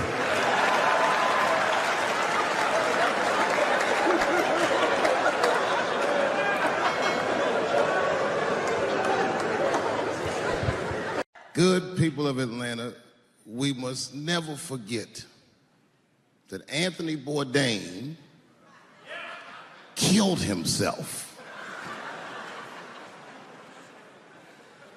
Anthony Bourdain had the greatest job that show business ever produced. This nigga flew around the world and ate delicious meals with outstanding people. That man, with that job, hung himself in a luxury suite in France. They say 2000 party over, oops, out of time. So tonight I'm gonna party like it's 1999. I knew a nigga in high school that was an urban genius. This motherfucker's grades were so good, he got all the way from the hood to an Ivy League school with a full scholarship. From there, the motherfucker got himself into one of the best law schools in the country. And when he was in law school, he met a woman, and they fell in love. And they were gonna get married. I remember him telling me about it. He was home for Christmas, and I told him, I said, my man, save that bitch for later in your life.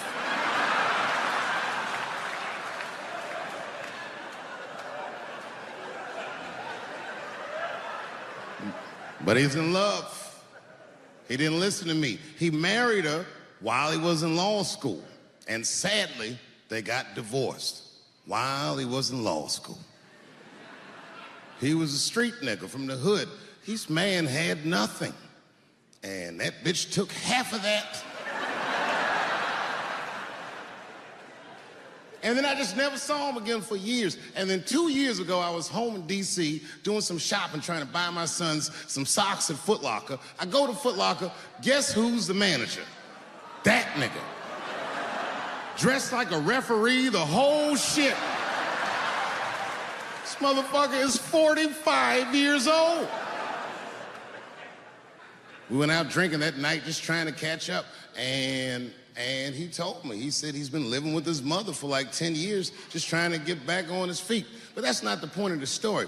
The point of the story is, never occurred to this nigga to kill himself. He's alive and well in D.C.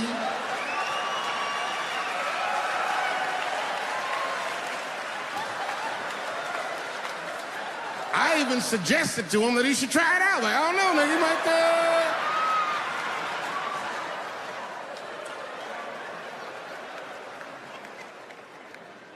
Nobody's life is perfect. No matter what it looks like from the outside, you don't know what the fuck's going on inside. I have a great life, but it's not a perfect life. But it's good. My shit's like an above ground pool. You ever seen one of them? Yeah, it's a pool.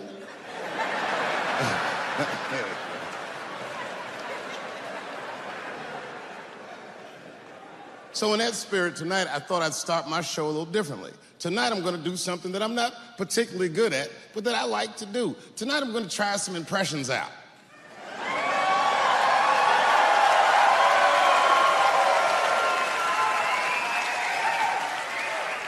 I only got 2. All right, the first impression's kind of dumb, but I like it. This is my impression. You ready? This is my impression of the founding fathers of America when the Constitution was being written. You ready? Here it goes. Hurry up and finish that Constitution, nigger. I'm trying to get some sleep.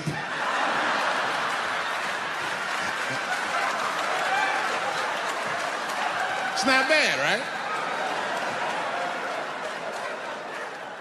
All right, the next one.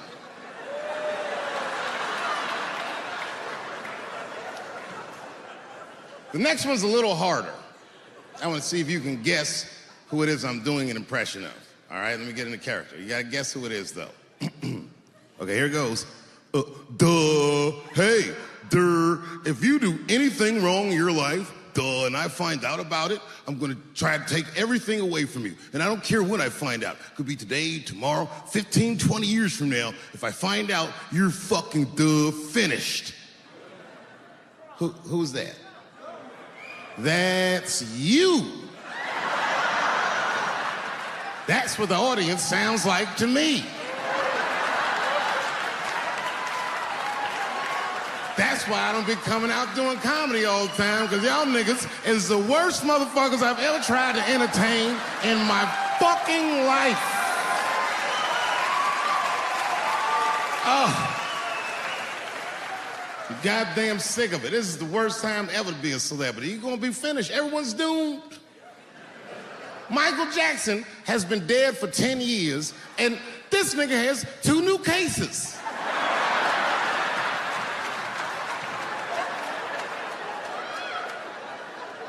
And if you haven't watched that documentary, then I'm begging you, don't watch it.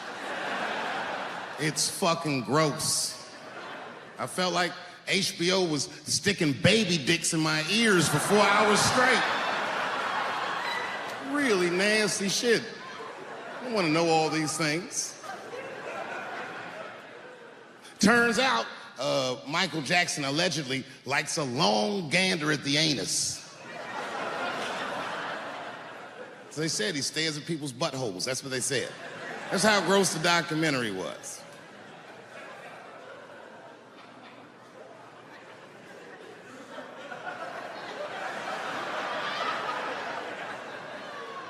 I'm gonna say something that I'm not allowed to say. But I gotta be real. I don't believe these motherfuckers. I do not believe it. But let me qualify the statement. I am what's known on the streets as a victim blamer. You know what I mean? If somebody come up to me like, Dave, Chris Brown just beat up Rihanna. I'll be like, well, what did she do?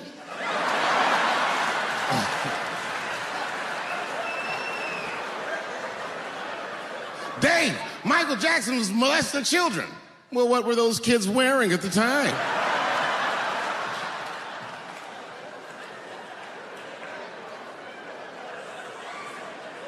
I don't think he did it. But you know what? Even if he did do it, you know what I mean?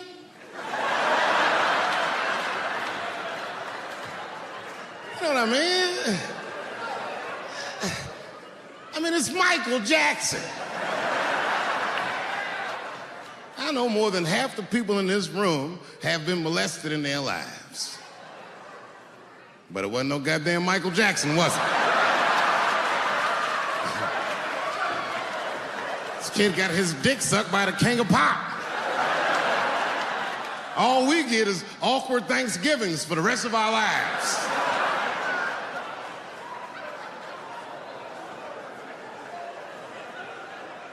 You know how good it must have felt to go to school the next day after that shit? Hey, Billy, how was the weekend? How was my weekend? Michael Jackson sucked my dick. And that was my first sexual experience. If I'm starting here, then sky's the limit.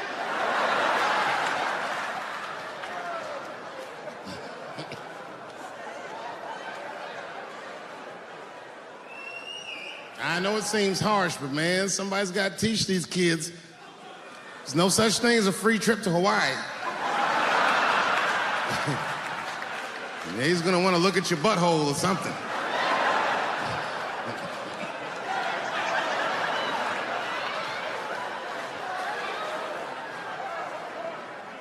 You know why I don't believe it? You know why I don't believe it? Because if Michael Jackson's out here doing all this molesting, then why not Macaulay Culkin? Macaulay Culkin said in an interview that Michael Jackson never did anything inappropriate with him or even around him. Think about that shit. You know, I'm not a pedophile. But if I was,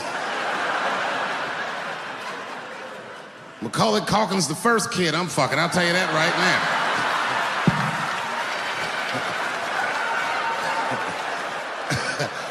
I'd be a goddamn hero. Hey, that guy over there fucked a kid from Home Alone. And you know how hard he is to catch.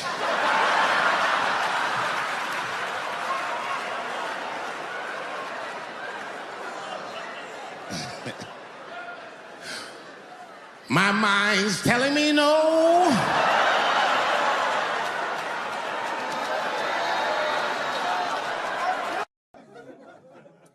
That's why I want to start a GoFundMe for Colin Kaepernick. I do, man. I'm fascinated with him.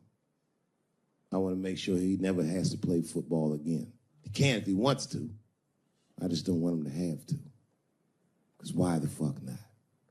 I know he's rich and people would be like, I'm not giving a GoFundMe to a rich dude, but you should. You should. Because that motherfucker's life was going great. He's so light-skinned, he didn't even have to say he was black. And yet, he took a knee during that anthem for us. Thought about us when things were going good, when his belly was full, when he didn't think about his livelihood or any of that, and they took his livelihood away from him. I'm like, man, that shouldn't be the way it is. Every fucking person that takes a stand for somebody else always gets beat down, and we watch it. Over and over and over again, we watch it. But we should pay those motherfuckers for blowing the whistle because they make our lives better. And we could change the narrative. We could make one motherfucker have a good outcome for doing the right thing. And that would make another motherfucker be brave enough to do the right thing. And if he's what he is, because bitch want a stupid-ass part. We should take care of each other. Wouldn't it be nice to be like, remember that time they was going to kill Jesus, but then he got all that money?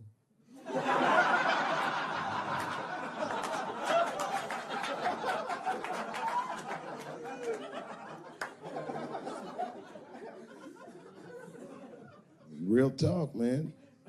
It's not a racial thing. It's about us making our society better.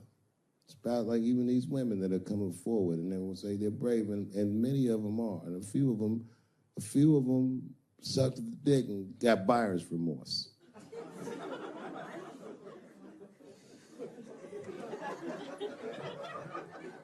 Yo, that's a huge omission from this narrative. This wouldn't have gone this far if some women weren't willing to do it.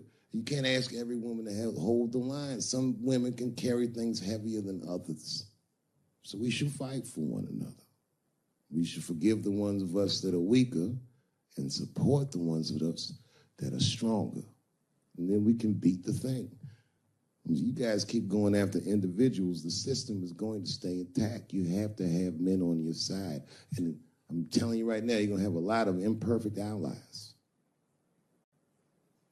I'll tell you what happened, but I can't say it directly.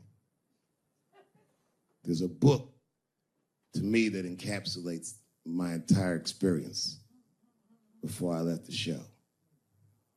And the book is called Pimp.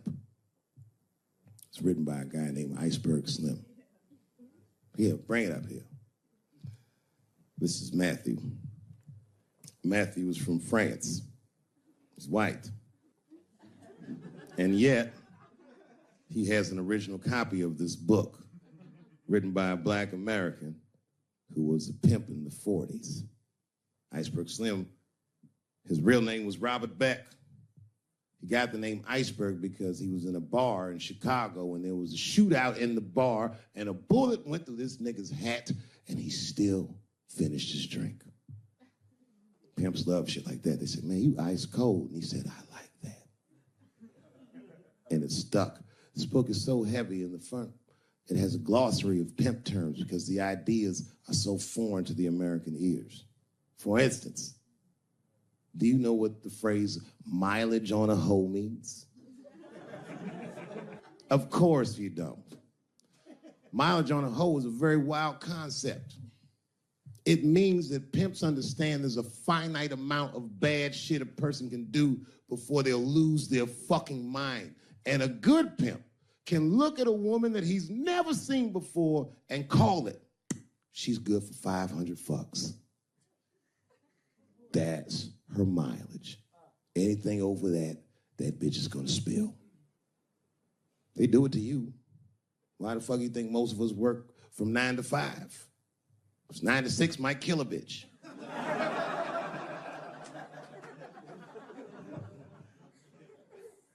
Iceberg Slim was the one that broke down what a bottom bitch was. Does anyone know what a bottom bitch is? Anyone? What's a bottom bitch, sir? It's your prostitute that's the best out of all of them, that brings in the most money. That's right. That's exactly right. Are you black? That's right. A bottom bitch is a pimp's number one hoe. She's even a bitch that helps him keep the other bitches in line. I will repeat. She's even the bitch that helps him keep the other bitches in line. If the pimp was McDonald's, then the bottom bitch is French fries. The rest of them bitches like fish sandwiches, and cherry pies, and shit like that.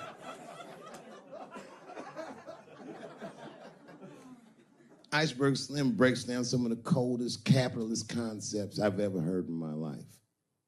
He describes in detail how these men break women so that they will give them the money that they make with their own bodies. There's a story in here so cold it makes me shudder to think about it. Well, Iceberg Slim is trying to control the woman that he finds uncontrollable. So he asks older pimp how he can rein her in. And the older pimp says, oh, that's easy, Iceberg. All you have to do is beat that bitch with a coat hanger and then run her a bath and give her some pills. She'll be so grateful that you fixed her that she'll forget you were the motherfucker that beat her in the first place. That's some cold shit. Now, at the end of this book, Iceberg Slim tells a story. It's kind of the crescendo of the book. And in the story, Iceberg Slim's bottom bitch is at the end of her mileage. If she was good for 500 fucks, she was at 498. She was bubbling. You could see it. She was going crazy. She started saying, this bitch is loose. I can juggle too, you know. Juggle? He had to let her go. It's hard to let her go, a bottom bitch go. And he wasn't ready to let her go because his organization couldn't handle losing her. But she didn't know that. She didn't know how important she was. So what he did was he called her to a diner.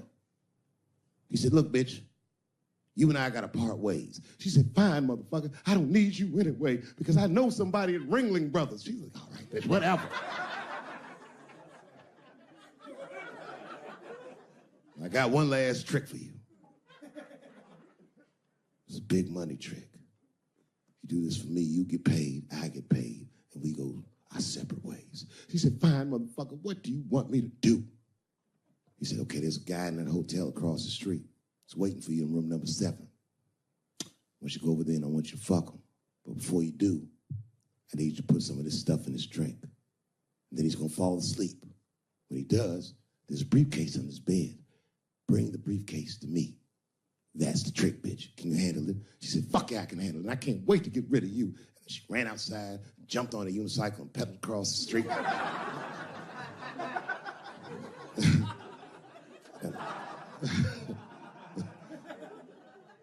Man, if I never jerked off in the face, maybe she would have been in the circus right now.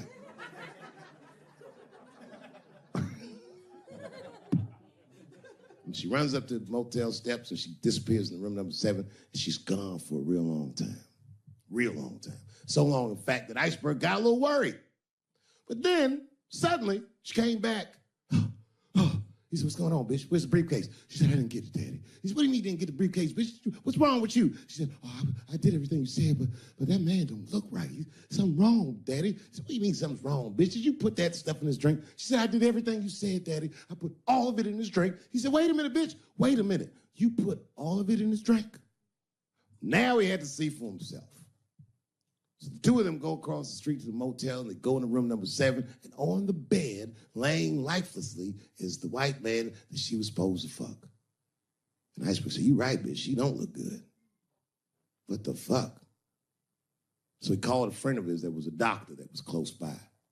And the doctor came in, gave the guy a thorough examination, and told them both what was obvious. Slim, this motherfucker is dead. Oh, God, Daddy. Oh, no. Oh, no, we killed him. He said, calm. You killed this motherfucker. And then he reached under the bed and he grabbed the briefcase. He popped it open. It was filled with money. More money than any of them had ever seen. And Iceberg took a little bit of the money and gave it to the doctor, and the doctor left discreetly. All right, bitch, let me think. I can fix this for you. I know somebody I can call. But if I call him, I'm gonna owe these motherfuckers a big favor. Oh, God, Daddy, please. I don't want to go to jail. Neither do I, bitch, so will you shut up? She picked up the phone. She heard him mumbling in the phone a little bit. He hung up the phone, and she was pacing the room, and he was just standing there cool, and they were waiting, and then suddenly, a van pulled up downstairs. 2 guys get out with a carpet. They walk upstairs. They roll that carpet out on the floor. They throw the body in the carpet. They roll that motherfucker up like a burrito. They pick that shit up, and they throw it in the back of the van. They come back up, and Iceberg opens the briefcase again and gives them a little money. He says, I'll get in touch with you guys later. They say, you're not going to get in touch with us at all. We'll find you. He said, whatever, nigga. And they bounced. Oh, God, Daddy, oh, God. He says, relax, bitch. Listen, we get the car. We got to leave separately. She went, she got the car. Iceberg grabbed that briefcase, waited a few minutes, looked out the window, and then he went down with her. They both got in the car, and they drove off. She was a blubbering mess. Oh, you did all this shit. He said, I told you, bitch, we didn't do anything. You killed a motherfucker, and I cleaned him up. And now we got us a secret, okay? Now, I know I'm not gonna tell, bitch. It's you? Oh, no, I ain't gonna tell. He said, all right, baby, cool. I'm gonna need you to stay with me for a while till this shit cools down. She goes, okay. That's the game. That's how the whole shit works, ladies. You understand? This bitch was at the end of her mileage. She was at 498. She ended up tricking for Iceberg for another 6 months. She must have turned another 200 tricks for him. Do you understand? That's some cold shit. And the cold shit about it is that the dead guy on the bed wasn't even dead at all. This motherfucker was just a friend of Iceberg's acting like he's asleep. The doctor wasn't a doctor. It was a motherfucking butcher that happened to have a white coat. And the dudes who came in the moving van clothes got in a new apartment. And the bag of money was Iceberg's money in the first place. The money he got from all those women. That's a cold game. That's the motherfucking capitalist manifesto. And that's why I went to South Africa. So now we got us a little secret. Every cent of that $12,000 ticket done it. That's fantastic. Well, it's a pleasure to be here at the Illuminati bake sale or wherever this thing is that I'm at.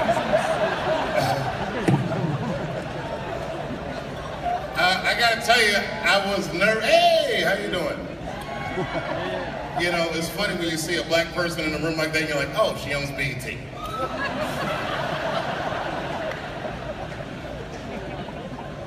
I normally don't do benefits. Not because I don't care, but because the crowds are historically stuffy. I don't like being judged. I love you, bro. In a very impersonal way, I should add. I can't even see who said that. I haven't been back in New York in a while, especially for something like this. I was here years ago. And it was one of those times my wife was mad at me because I had said something terrible. These things happen in a marriage. We always say the meanest things to the people we love the most. And it's not that we mean them, it's just that we know that these people love us and they'll let us say these things. And it makes us feel better. So this particular time I was in town for a protest. It was during Occupy Wall Street. I wasn't here for Occupy Wall Street, I was here for a lesser known protest called Occupy Luxury Suite. It was day 6. I was bored, it was late in the afternoon, so I figured maybe I'd call some of my friends in New York and tell them I was in town, have a nice lunch. And I did. I called them up, we had made plans, and then I went outside to catch a cab. And that's when reality set in. I'm still black in America. It was 4 o'clock, it was hot. You know how New York gets in the summer when it's hot? It was that sweltering, do the right thing heat. And I'm standing out there trying to catch a cab, and I can't catch a cab to save my life. But then I remembered I was staying in a luxury suite, and there's a guy there that's supposed to help me out. So I go to him and I say, sir, I'm having a very difficult time catching a cab, and I'm gonna get to the hotel. And he said, Mr. Chappelle, absolutely. Why don't you wait in the bushes and we'll get a cab for you. And I said, that's a great idea. So I hide in the bushes, and I'm waiting for this guy to catch a cab, and it's taking him a long time too. And while I'm waiting, I see a homeless guy. I'm assuming he's homeless. He looked disheveled, and he was digging in the trash, but very deliberately, not an idle sifting. This guy was on a mission. He was digging in the trash real hard, and I was staring at him, not in a judgmental way. I was just looking at him like, damn, this guy's really digging in the trash. And as I said it, it was as if he heard me. And he looked directly at me while I was hiding in the bushes. And then he started walking directly towards me. And as he got closer, I could see that he recognized me. I could see him put my name together. Oh, not Chris. And as he got closer, on his face I saw hope and desperation. When he got real close, I couldn't take it anymore. It was too intimate. I screamed at him. I jumped out of the bushes. I said, don't come any closer. And he said, I just need some. I said, don't even finish that sentence. Get away from me. You stink. You stink, I said. And he looked at me, and I saw fury in his eyes. And then I saw hurt. And then I saw resignation, like he remembered something. And then his eyes just drifted slowly down to his own tattered shoes.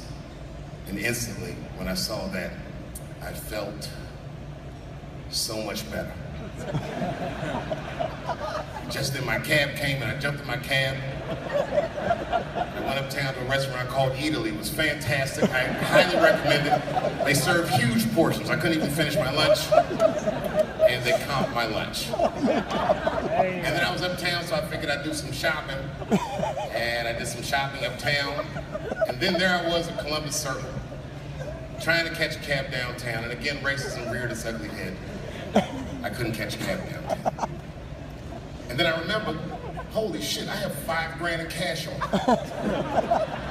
So I went across the street to Central Park South, and I caught a horse and buggy all the way from Central Park South back downtown to the village. It was beautiful. By this time, the sun was setting, and there was that orangish, purplish glow in the sky, and I had a blanket over my lap, concealing an erection that I had for absolutely no reason. It turned out to be a wonderful day. Then I got back to the hotel, and I guess who was across the street? The same homeless guy that I had seen earlier. And to be honest with you, the sight of him disgusted me. I ran to the hotel door, and the only thing that stopped me was I saw my own reflection in the glass. There I was, spaghetti sauce on my face from my expensive lunch, arms filled with shopping bags, and I must have Medusa'd myself because I stood there for a very long time. And then,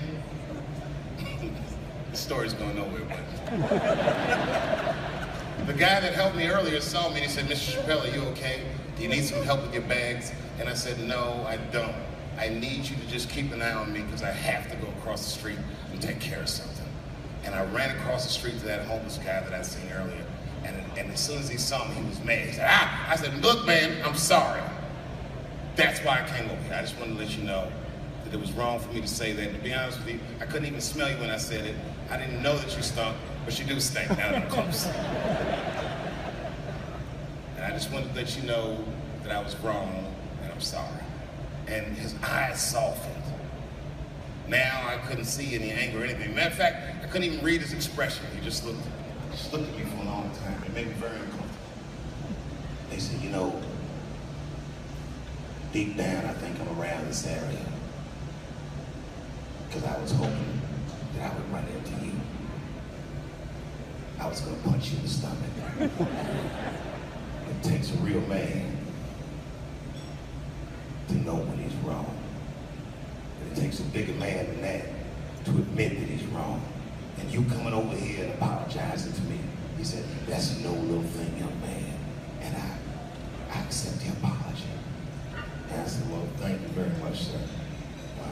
And I don't mean this in a bad way, but I had a wonderful day today. I said, it was a beautiful day. And the only time I felt bad all day is when I thought about you. And he said, that's fucked up. I said, I know. But I did think about you when I was shopping, and I bought you something in case I might have saw you. He said, you bought something for me? I said, yes, I did. And I set all my shopping bags down, and he went up to that shopping bag, and he looked in there, he said, oh my God. I said, not that one, motherfucker, this one's for me. And I handed him a Macy's bag. He said, oh my God, is this for me? He says, for you, go ahead, look. He said, this is a brand new lime green velour Sean John sweatsuit. I said, yep, same shit Puffy wears. And he said, man, thanks, young man. And he started to put it on right there on the street. I said, wait a minute, that's not all. Look in the pocket. They looked in the pocket, and he was like, is this a, I said, that's right, a marijuana cigarette? I said, yes, that's right. He said, I have not smoked marijuana since Vietnam, but I'll smoke it if you smoke it with me. I said, well, I hadn't planned on putting my lips on the same joint as you. Sure, why not? I'll light it first. And I lit the joint. We literally sat there on the dumpster right there in Soho. Smoke weed, me and this homeless dude. He had on that lime green sweatsuit. Kind of looked like Oscar Grouch, as the sun was setting. I know you guys are mad right now, but the point is this. We are all incredibly privileged people. And you know, I was the first guy on television to ever say, give Donald Trump a chance. I know, I fucked up. I shouldn't have said that. Huge mistake on my part.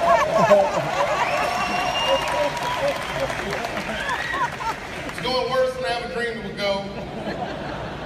It really is going bad. I think he's in trouble. I think, like, I'm worried about his well-being as a dude.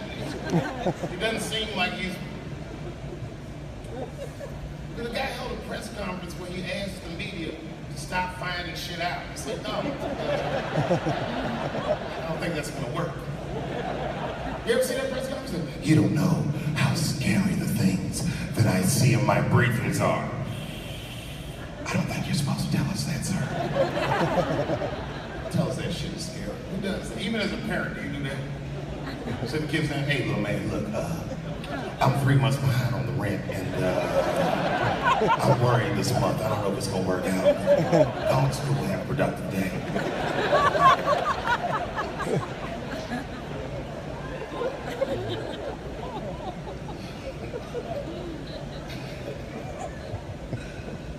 I don't know. Maybe it'll last a few more months.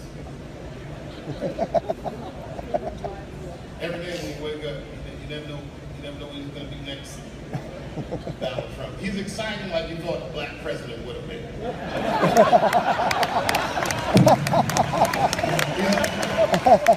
action-packed in a way we never dreamed the president would be action-packed.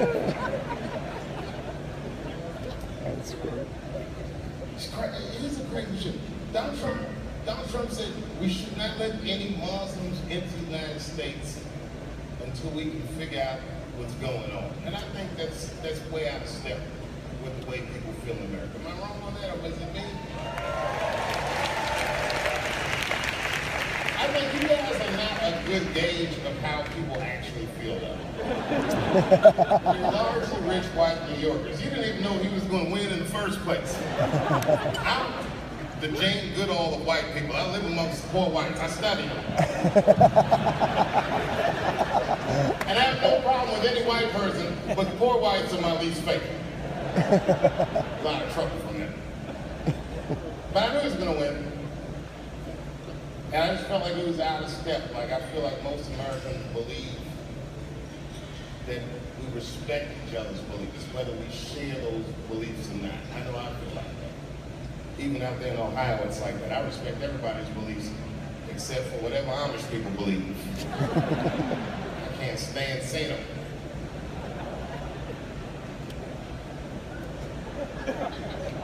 You say I took a long pause because I meant that shit. I don't respect those beliefs. I was driving down the street and I stopped my Porsche whenever I see them horse and buggies. All the Amish people know me, not from television, just because I stop every time I see them. Ezekiel. He says, get away from me, E. Ezekiel, come on, bro. Are you sure? You sure God doesn't want you to have any of this technology? He said, you tried to tempt me like the devil. Devil! I'm trying to put you onto the game. I just went 30 miles in 25 minutes. It's a big world, Ezekiel. You don't even know what the weather's gonna be tomorrow, do you? You don't even know there's a valuable Pokemon on your shoulder. Blink, tap, tap.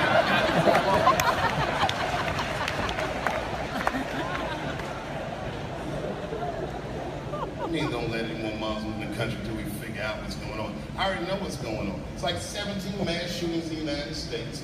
4 of them were done from Muslims. 7 countries that are banned have none of those 4 people from them. The other 13 shootings was done by crazy white people. And you don't see us banning white people from benefits to keep the rest of the audience safe. Not only is it wrong, it would be catastrophic to the Robin Hood Foundation's bottom line. Even though white people here would only raise $300, maybe $400 tonight. That's not we all need each other. Is he going to get impeached? Trump? No, I don't want that enthusiastic hooray. I want somebody, I know there's a guy in this room somewhere that's like, yes, he is state. And I'm like, yes, he is. His wife still lives in New York, doesn't she? Nobody wants to, You guys probably know him personally. I forgot where I was going to start. I'll just Google the shit when I get on stage. Hey, how are you, man? You look great, by the way. They asked me to come here for 15 minutes. Sure, they regret it. I am the other Westmore.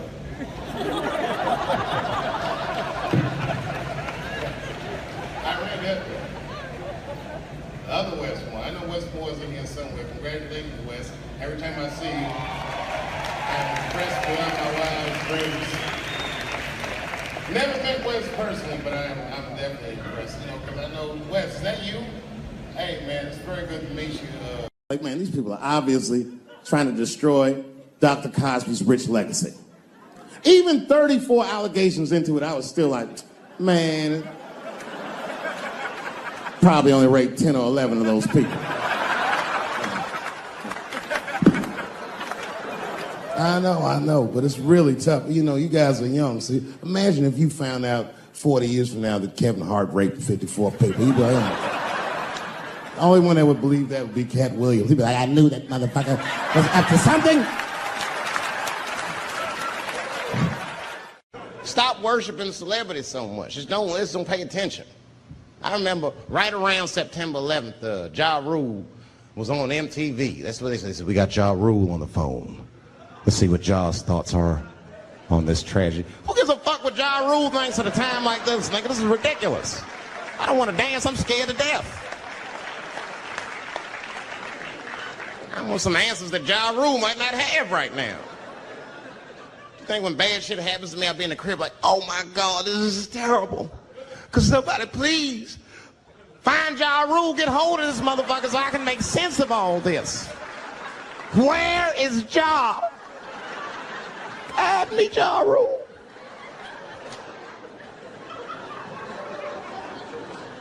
I don't even know why people listen to me. I'll say anything, nigga. I've done commercials for Coke and Pepsi. I don't give a fuck what comes out of my mouth. I just say what it takes. Whatever it takes, that's what I'm saying. If you want to know the truth, can't even taste the difference. Surprise! All I know was Pepsi paid me most recently, so tastes better. It's pretty much how the game goes. I'm just being real, man. There's too much goo-gagging over celebrities. People don't know what's fake and what's real anymore. That's why Bill Cosby got in trouble. Look what happened to Bill Cosby. Bill Cosby said some real shit, and the whole world freaked out on him. For what? For having an opinion? Just because he was selling pudding pops for the last 40 years, people forget that he's a nigga from Philly in the projects, and he might say some real shit from time to time. It's not that big of a deal. I spoke at my old high school and I told them kids straight up, if you guys are serious about making it out of this ghetto, you gotta focus, you gotta stop blaming white people for your problems, and you've gotta learn how to rap or play basketball or something, nigga. You're trapped. You are trapped. Either do that or sell crack. That's your only options. That's the only way I've ever seen it work. You better get to entertaining these white people, nigga. Get to dancing. Go on out there and be somebody.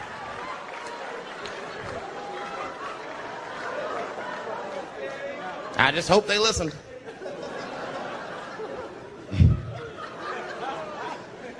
This shit is ridiculous. People worship television. They worship this shit. You know, like if you watch a movie, right? Say you're watching a movie and one character says to another character, say, hey, what's your number, man? What's the other character always say? 555, 5555. You know why we got to do that? Because stupid ass people go to the movies and then go home and try to call the characters that they just saw. Hello, is Indiana Jones here? No, motherfucker, he's fake. It's not his number.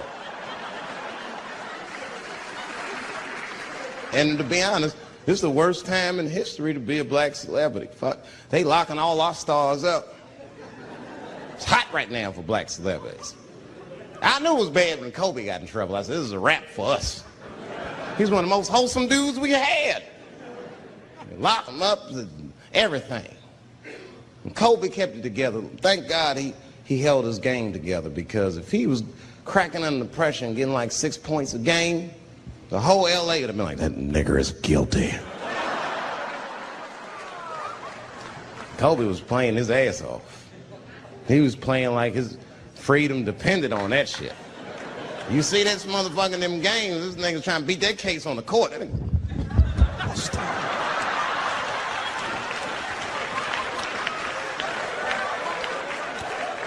Like the judge threw him the ball, like, play for your freedom.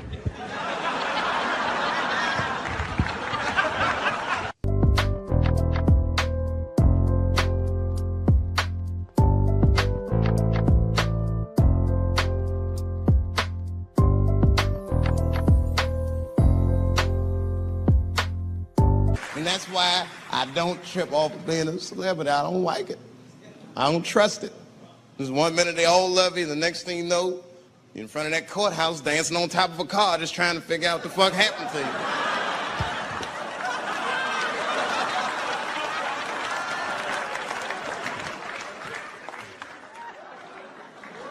That's what I'm waiting for, because the timing of this Michael Jackson shit is what makes me doubt it. Every time there's wars going out of control, or the economy gets bad, or something is wrong with the world at large, it's always these moments in history that Michael Jackson will coincidentally jerk off a kid. This is getting a little ridiculous. Like, are you planning this shit? Do you have meetings? Michael, thank you for coming.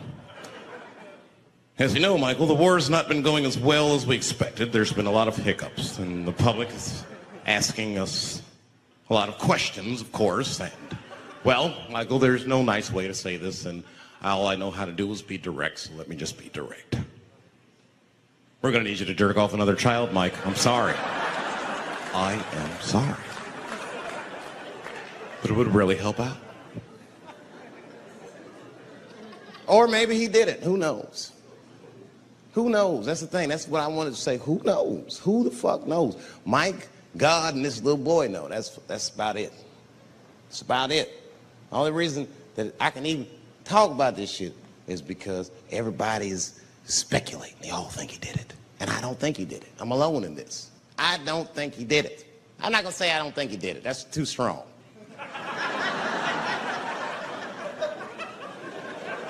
Let me just say I am reserving judgment until all the facts come out. But so far from what I heard, I mean, the kid said he was dying of cancer. He was in Make-A-Wish Foundation. He claims he had 2 weeks to live, and it was his dying wish to meet Michael Jackson. Come on, man, give me a fucking break. This kid is 10 years old. He don't remember Thriller. The fuck you want to meet Michael Jackson for, honestly? I remember Thriller, and I just, like, kind of want to meet this nigga. Like, I wouldn't break an appointment to meet him. I'll put it that way. I'd have to already be free. That's ridiculous. It's like if I'm dying in 2 weeks and go, oh, mama, get me in a room with Chubby Chuckle. I wouldn't want to meet that motherfucker. My last 2 weeks. Why not Usher or somebody like this? So then the kid claims he goes to Michael's house. This is where it all gets crazy. I don't, like, you know, he does everything you'd expect at Michael's house. They climb trees and rode roller coasters and Ferris wheels.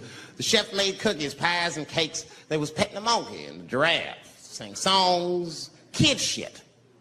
And in the middle of all this childlike activity, for some reason, Mike pulled out some wine and some pills and sucked this kid's dick. Folks, it hurts me to say it. And the kid had the nerve to call that abuse. Motherfucker, that is a good host. God damn, what else do you want? What else do you want? I'm lucky to get a glass of grape drink at my friend's house. Let alone a roller coaster ride and my dick sucked. Mike must be confused, like I brought you in my house, I fed you, I sucked your dick, and this is how you repay me, motherfuckers? This was your wish, not mine.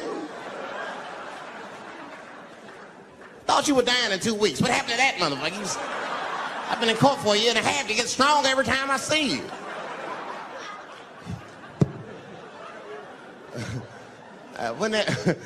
This is fucked up. I shouldn't even say this fuck. Wouldn't it be some ironic shit if they found out through this case that the cure for cancer was Michael Jackson sucking your dick somehow? Like if Mike had powers like Green Mile and all the kids like, please, Mike, suck our dicks. Never again. He didn't appreciate it. Can we at least study your saliva? Please, Mike.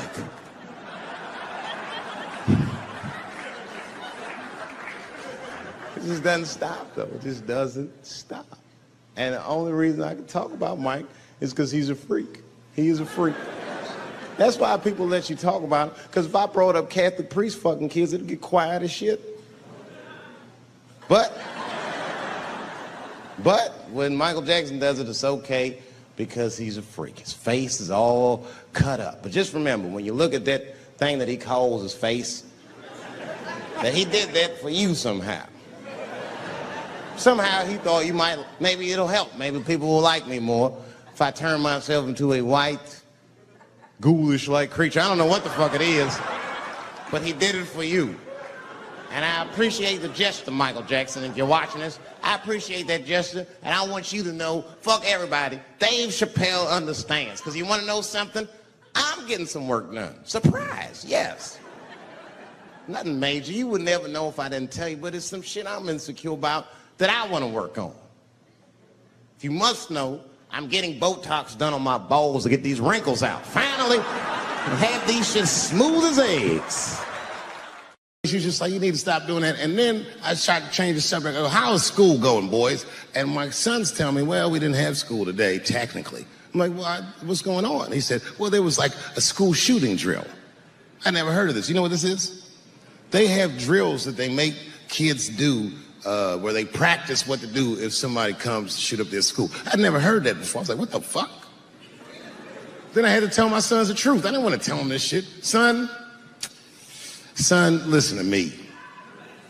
Fuck that drill. If somebody comes to your school and wants to shoot it up, I'm just gonna be honest with you. You probably gonna get shot, nigga. I'm just being real. You got a famous dad. I talk a lot of shit. They're gonna be gunning for you, little buddy. Just stay low and run in a zigzag pattern and don't try to save anybody, son. Do you understand me?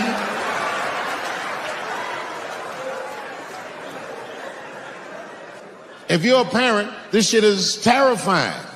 This shit is real scary. All the parents is looking at each other crazy because we know as parents that one of us is raising the shooter. Just don't know which one of us it is. All we know for sure is that if you're a white parent, the chances that it's you is exponentially higher than the rest of us. It's fucking crazy. You know, I hated school too. It never occurred to me. Kill everybody in school? It's fucking crazy. Just do what I did, nigga. Try some things. Have you skipped school, nigga? Skip school. Take a walk and meet some other kids. Fuck school, nigga. Some scary shit. I've given this a lot of thought. I don't see any peaceful way to disarm America's whites. I hate guns, personally. I can't stand them. Yeah, but I have several. I don't want them, but I feel like I need them. Don't forget where I live. I live in Ohio. And anyone that knows anything about Ohio knows that even the word Ohio is an old Native American word. It means, literally, land of poor white people.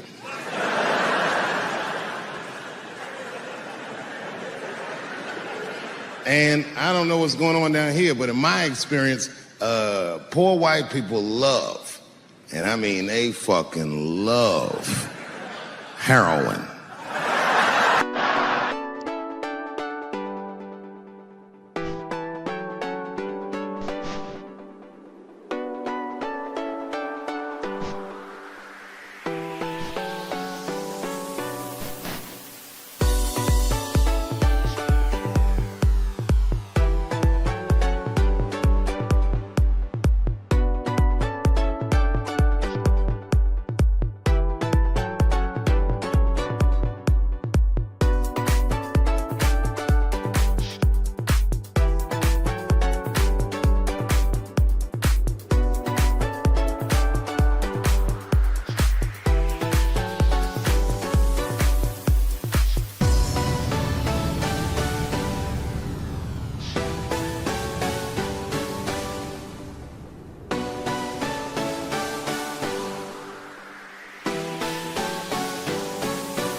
They can't seem to get enough of it.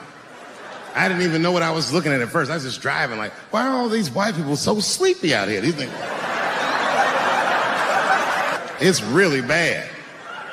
As a matter of fact, I was coming out of a nightclub the other night in Dayton, and I'd parked my car in the alley, and no one was out there. I didn't have no bodyguards or nothing. I was home. I figured everything was fine. And as soon as I opened my car door, all by myself, suddenly one of these heroin-addicted whites just pops out of a trash can. It scared the shit out of me. I screamed, "Ah!"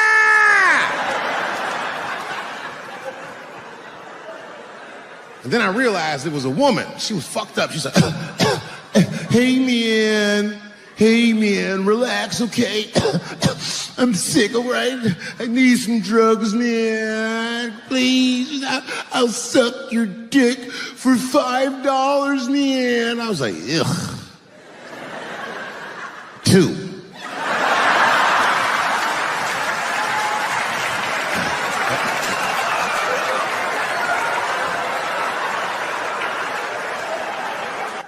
Obviously, I'm joking. This opioid crisis is a crisis. I see it every day. It's as bad as they say. It's ruining lives. It's destroying families. Sadly, you know what reminds me of us? These white folks look exactly like us during the crack epidemic. You know, it's really crazy to see. And all this shit they talk about on the news about how divided the nation is, I don't believe it. I feel like nowadays we're getting a real good look at each other. It's wild because I even have insight into how the white community must have felt watching the black community go through the scourge of crack. Because I don't care either. Hang in there, whites. Just say no. What's so hard about that?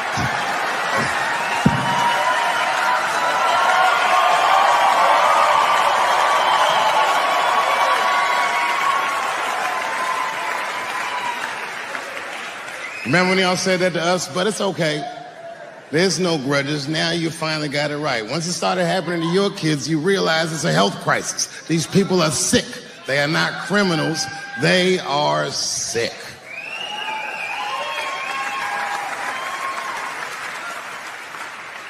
Be that as it may, I'm armed to the teeth. First gun I bought was a 12-gauge shotgun. I didn't want the gun. Remember, though, I'd moved to a farm, and I was sitting there on the porch, and I see a white dude walking across my property, entitled, like he's supposed to be there. He had a rifle over his shoulder, too. Ain't that a bitch? I said, what the fuck is this guy doing on my property? I was mad as shit, but I was unarmed. So I ended up just waving to this motherfucker like a bitch. I was just like...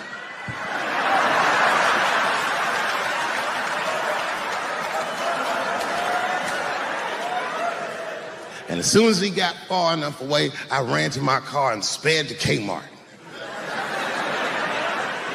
This is in a rural white area. And remember, I was nervous because a guy was on my property. I'm black and I was sweaty. You know what I mean? And I ran to the gun counter, black and sweaty, sweating and black. And I looked up at the nigga, I was like, I look like a slave or something. I said, I need a gun immediately, like that. Just like that. The guy didn't answer, no questions. He just grabbed a 12-gauge shotgun, handed it to me. I'd never even held a gun before. I'm not a dummy. I'm like, well, I need some bullets too. Put 2 box shells on the counter. He said, all right, buddy, which box do you want? And I didn't know. One box had a picture of some ducks on it. The other box had a picture of some deer. I said, well, what's that box with them ducks? He said, oh, that there's birdshot. And then he goes just like this, I'm not exaggerating, he goes, that won't kill a man.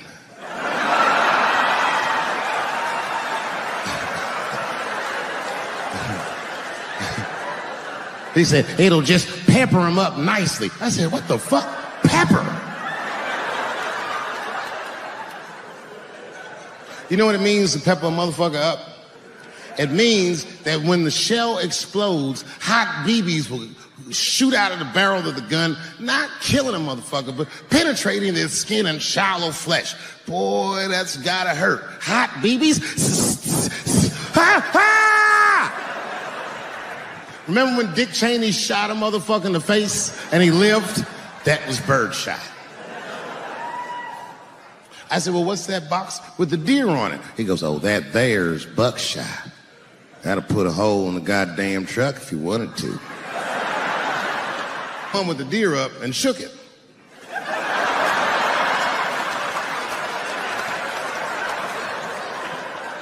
I thought he was trying to trick me. I was like, do you have a box with a picture of a white dude trespassing on it? Because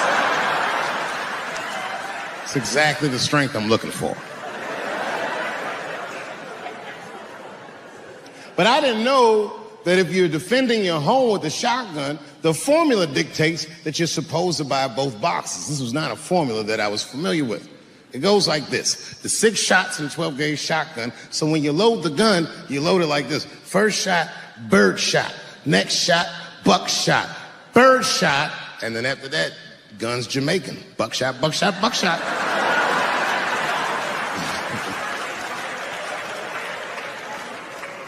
She got to picture it. Okay, like say I'm in bed and I'm sleeping, and suddenly my wife wakes me up. David, wake up. And I'm like, oh, look who's come around. And I pull my dick over the top of my pajamas.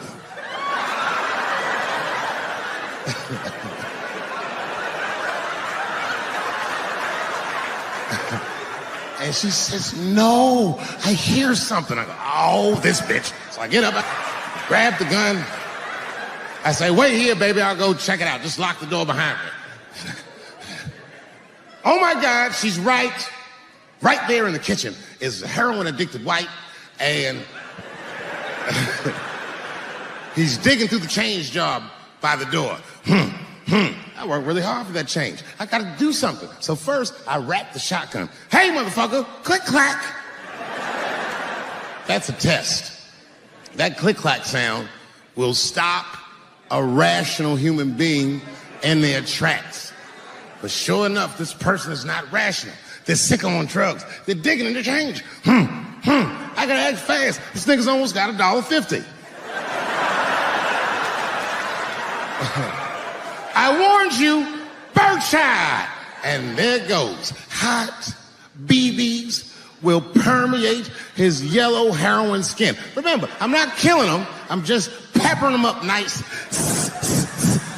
He lets out a heroin scream.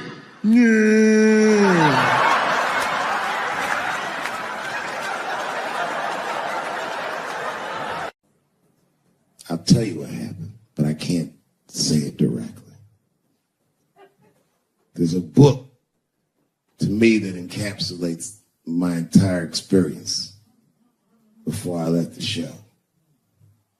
And the book is called Pimp. It's written by a guy named Iceberg Slim. Here, bring it up here. This is Matthew. Matthew was from France. He's white.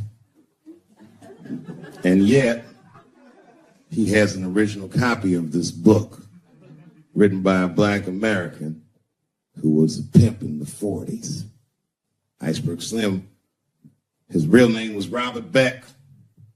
He got the name Iceberg because he was in a bar in Chicago and there was a shootout in the bar and a bullet went through this nigga's hat and he still finished his drink. Pimps love shit like that. They said, man, you ice cold. And he said, I like that. And it stuck. This book is so heavy in the front. It has a glossary of pimp terms because the ideas are so foreign to the American ears. For instance, do you know what the phrase mileage on a hoe means?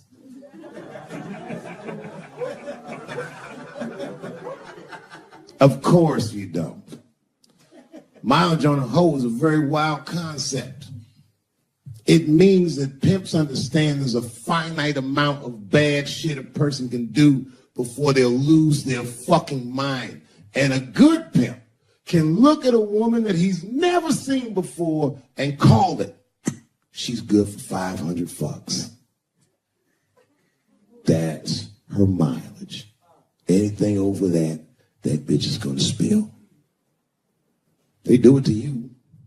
Why the fuck you think most of us work from 9 to 5? 96 might kill a bitch.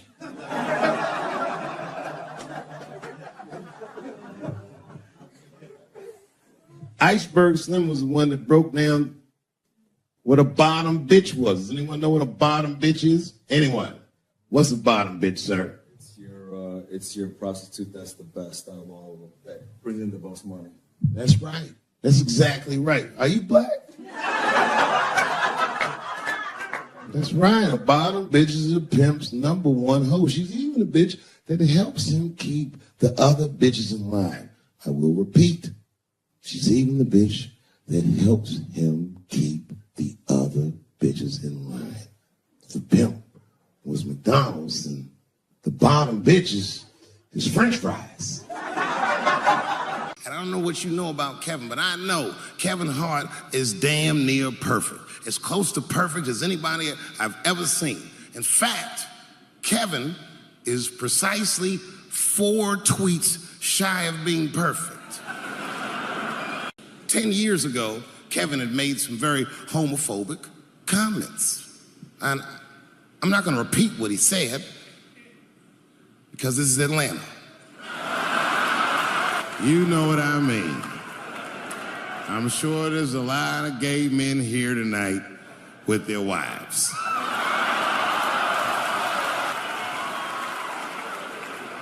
Far be it from me to offend anybody. All right, I'll tell you what he said. Good people of Atlanta, we must never forget that Anthony Bourdain killed himself. Anthony Bourdain had the greatest job that show business ever produced. This nigga flew around the world and ate delicious meals with outstanding people. That man, with that job, hung himself in a luxury suite in France. They say 2000 party over, oops, out of time.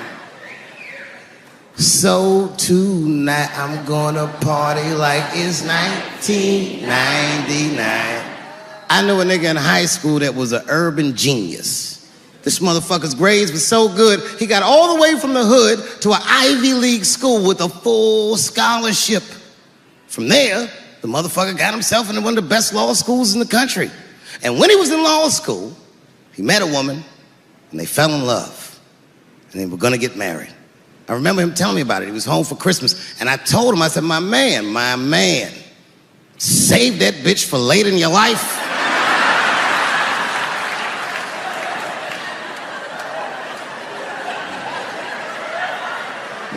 But he's in love. He didn't listen to me. He married her while he was in law school. And sadly, they got divorced while he was in law school. He was a street nigga from the hood. This man had nothing. And that bitch took half of that. And then I just never saw him again for years. And then 2 years ago, I was home in D.C. doing some shopping, trying to buy my sons some socks at Foot Locker. I go to Foot Locker, guess who's the manager? That nigga. Dressed like a referee, the whole shit. This motherfucker is 45 years old. We went out drinking that night just trying to catch up, and he told me, he said he's been living with his mother for like 10 years, just trying to get back on his feet. But that's not the point of the story. The point of the story is, never occurred to this nigga to kill himself. He's alive and well in D.C.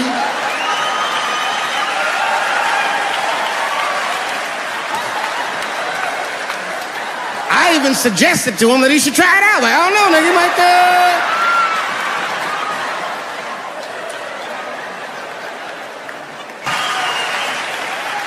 goddamn sick of it. This is the worst time ever to be a celebrity. You're gonna be finished. Everyone's doomed.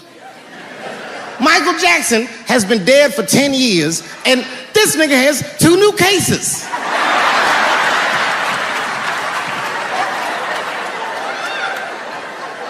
And if you haven't watched that documentary, then I'm begging you, don't watch it.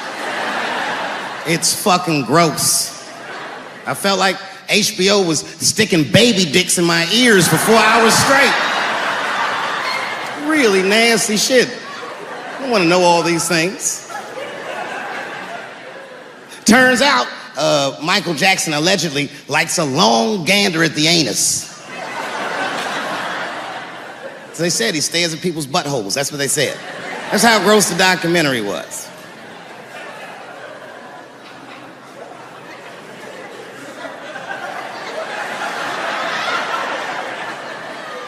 I'm gonna say something that I'm not allowed to say. But I gotta be real. I don't believe these motherfuckers. I do not believe it. But let me qualify the statement. I am what's known on the streets as a victim blamer. You know what I mean? If somebody come up to me like, Dave, Chris Brown just beat up Rihanna. I'll be like, well, what did she do?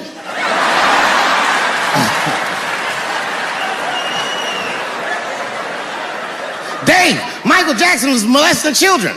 Well, what were those kids wearing at the time?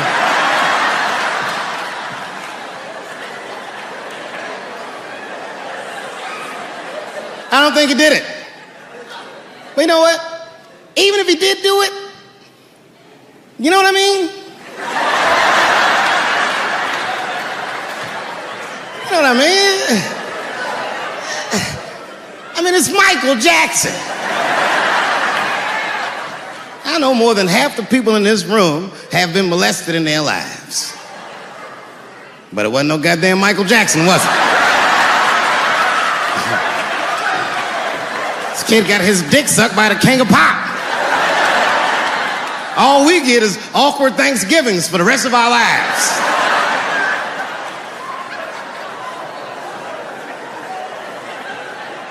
You know how good it must have felt to go to school the next day after that shit? Hey, Billy, how was the weekend? How was my weekend? Michael Jackson sucked my dick. And that was my first sexual experience. If I'm starting here, then well, sky's the limit.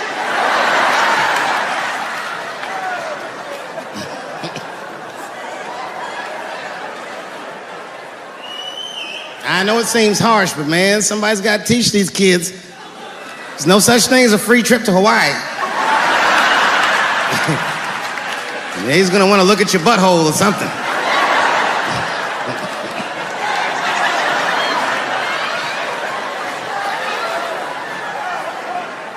You know why I don't believe it?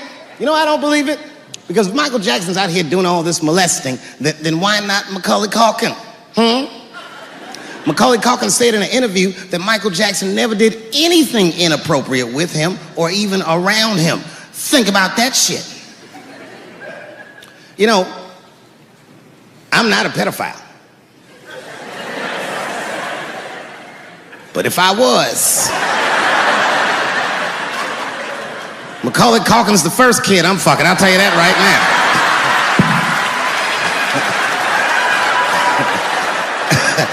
I'd be a goddamn hero. Hey, that guy over there fucks a kid from Home Alone. And you know how hard he is to catch.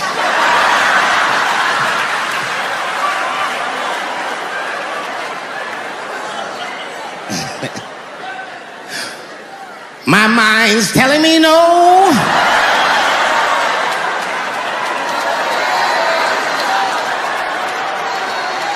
Okay, R. Kelly is different. I mean, you know, if I'm a betting man, I'm gonna put my money on he probably did that shit. I'm pretty sure he did that shit. You know, it was bad, okay? So a couple years ago, I was doing a show in Detroit, and I'm sitting backstage in my dressing room. A friend of mine comes by, this chick, Dream Hampton. Dream tells me, right before I'm going on stage, she goes, Dave, I'm working on a documentary about R. Kelly. Would you like to be in it? And I was like, nah, bitch, I'm cool.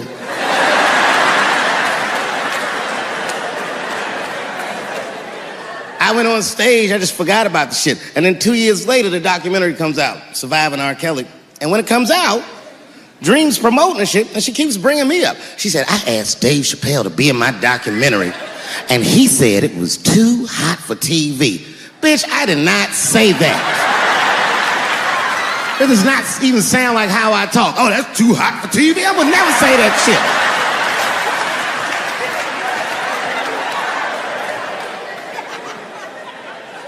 But I'm gonna tell you guys why I wasn't in the documentary. There's a very simple reason, and I cannot stress this point enough. The only reason that I didn't do it was because, and it's very important, I don't know this nigga at all. I don't know anything. I don't know anything that they don't tell me about. I don't hang out with this nigga, nothing. So what the fuck do I gotta be in the documentary for?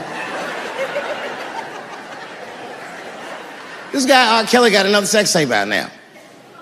Can you believe that shit? This guy makes more sex tapes than he does music. He's like the DJ Khaled of sex tapes. Another one. Like, damn, it's a lot of tapes. The new one's so bad that they didn't even show it. I've never seen anything like this. The prosecutor in Chicago came out in a press conference and read to the media a transcript of a sex tape. Have you ever heard of such a thing? This nigga read the sex tape. And it was so bad that R. Kelly sounded guilty in the transcripts. It's fucking amazing. 16 times the girl's age was mentioned. Isn't that crazy? This motherfucker is an idiot. He was fucking her like, yeah, this is the best 14-year-old pussy I've ever had in my life. And she was like, you like this 14-year-old pussy? He's like, oh yeah, I love this 14. I'm like, man, you need to shut the fuck up. You gotta give your lawyer something to work with. You're supposed to be on the tape like, this is the best 36-year-old pussy I've ever had in my life. And then your lawyer gonna be like, Your Honor, clearly my client thought that this woman was 36, as he mentioned some 16 times in the tape. They gonna know you lying though, you know what I mean? Everybody knows no such thing as good 36-year-old pussy.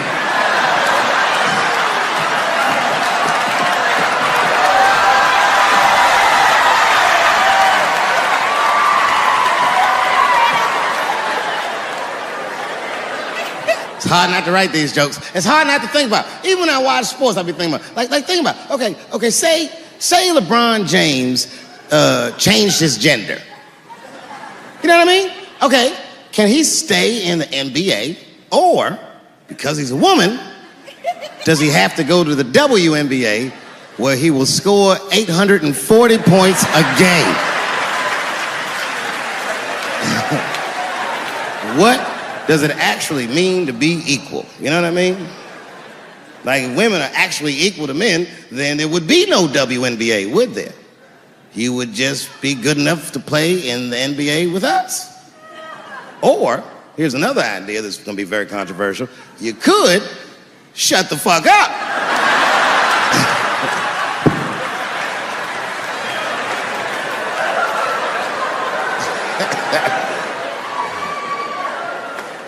I'm sorry, ladies, I got a fucking Me Too headache. Y'all is killing me right now.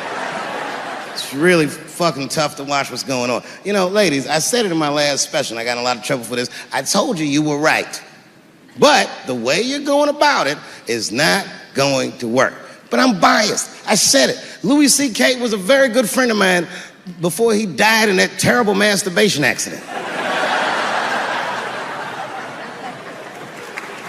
And it was his room. You read the story. He was masturbating in his own room. That's where you're supposed to masturbate. And then he said, hey, everybody, I'm gonna pull my dick out. Nobody ran for the door or nothing like that. They all just kind of hung out like, I wonder if this guy's serious. And he came on his own stomach. There it is.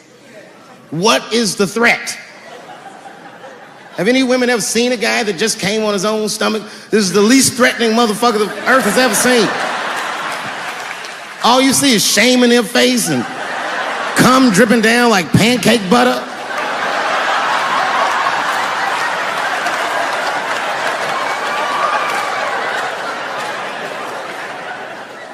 He didn't do anything that you can call the police for. I dare to try. Call the police on him. Hello, police? Yes, I am I am on the other line with comedian Louis C.K., and I think that he is masturbating while I'm on the phone.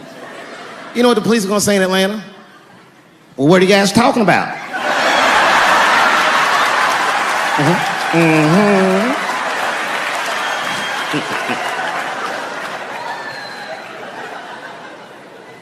They ruined this nigga's life, and now he's coming back playing comedy clubs, and they acting like if he's able to do that, that's gonna hurt women. What the fuck is your agenda, ladies? Is sexism dead? No, in fact, the opposite happened. I said it was gonna get worse, and they said I was tone deaf. But 8 states, including your state, have passed the most stringent anti-abortion laws this nation has seen since Roe v. Wade.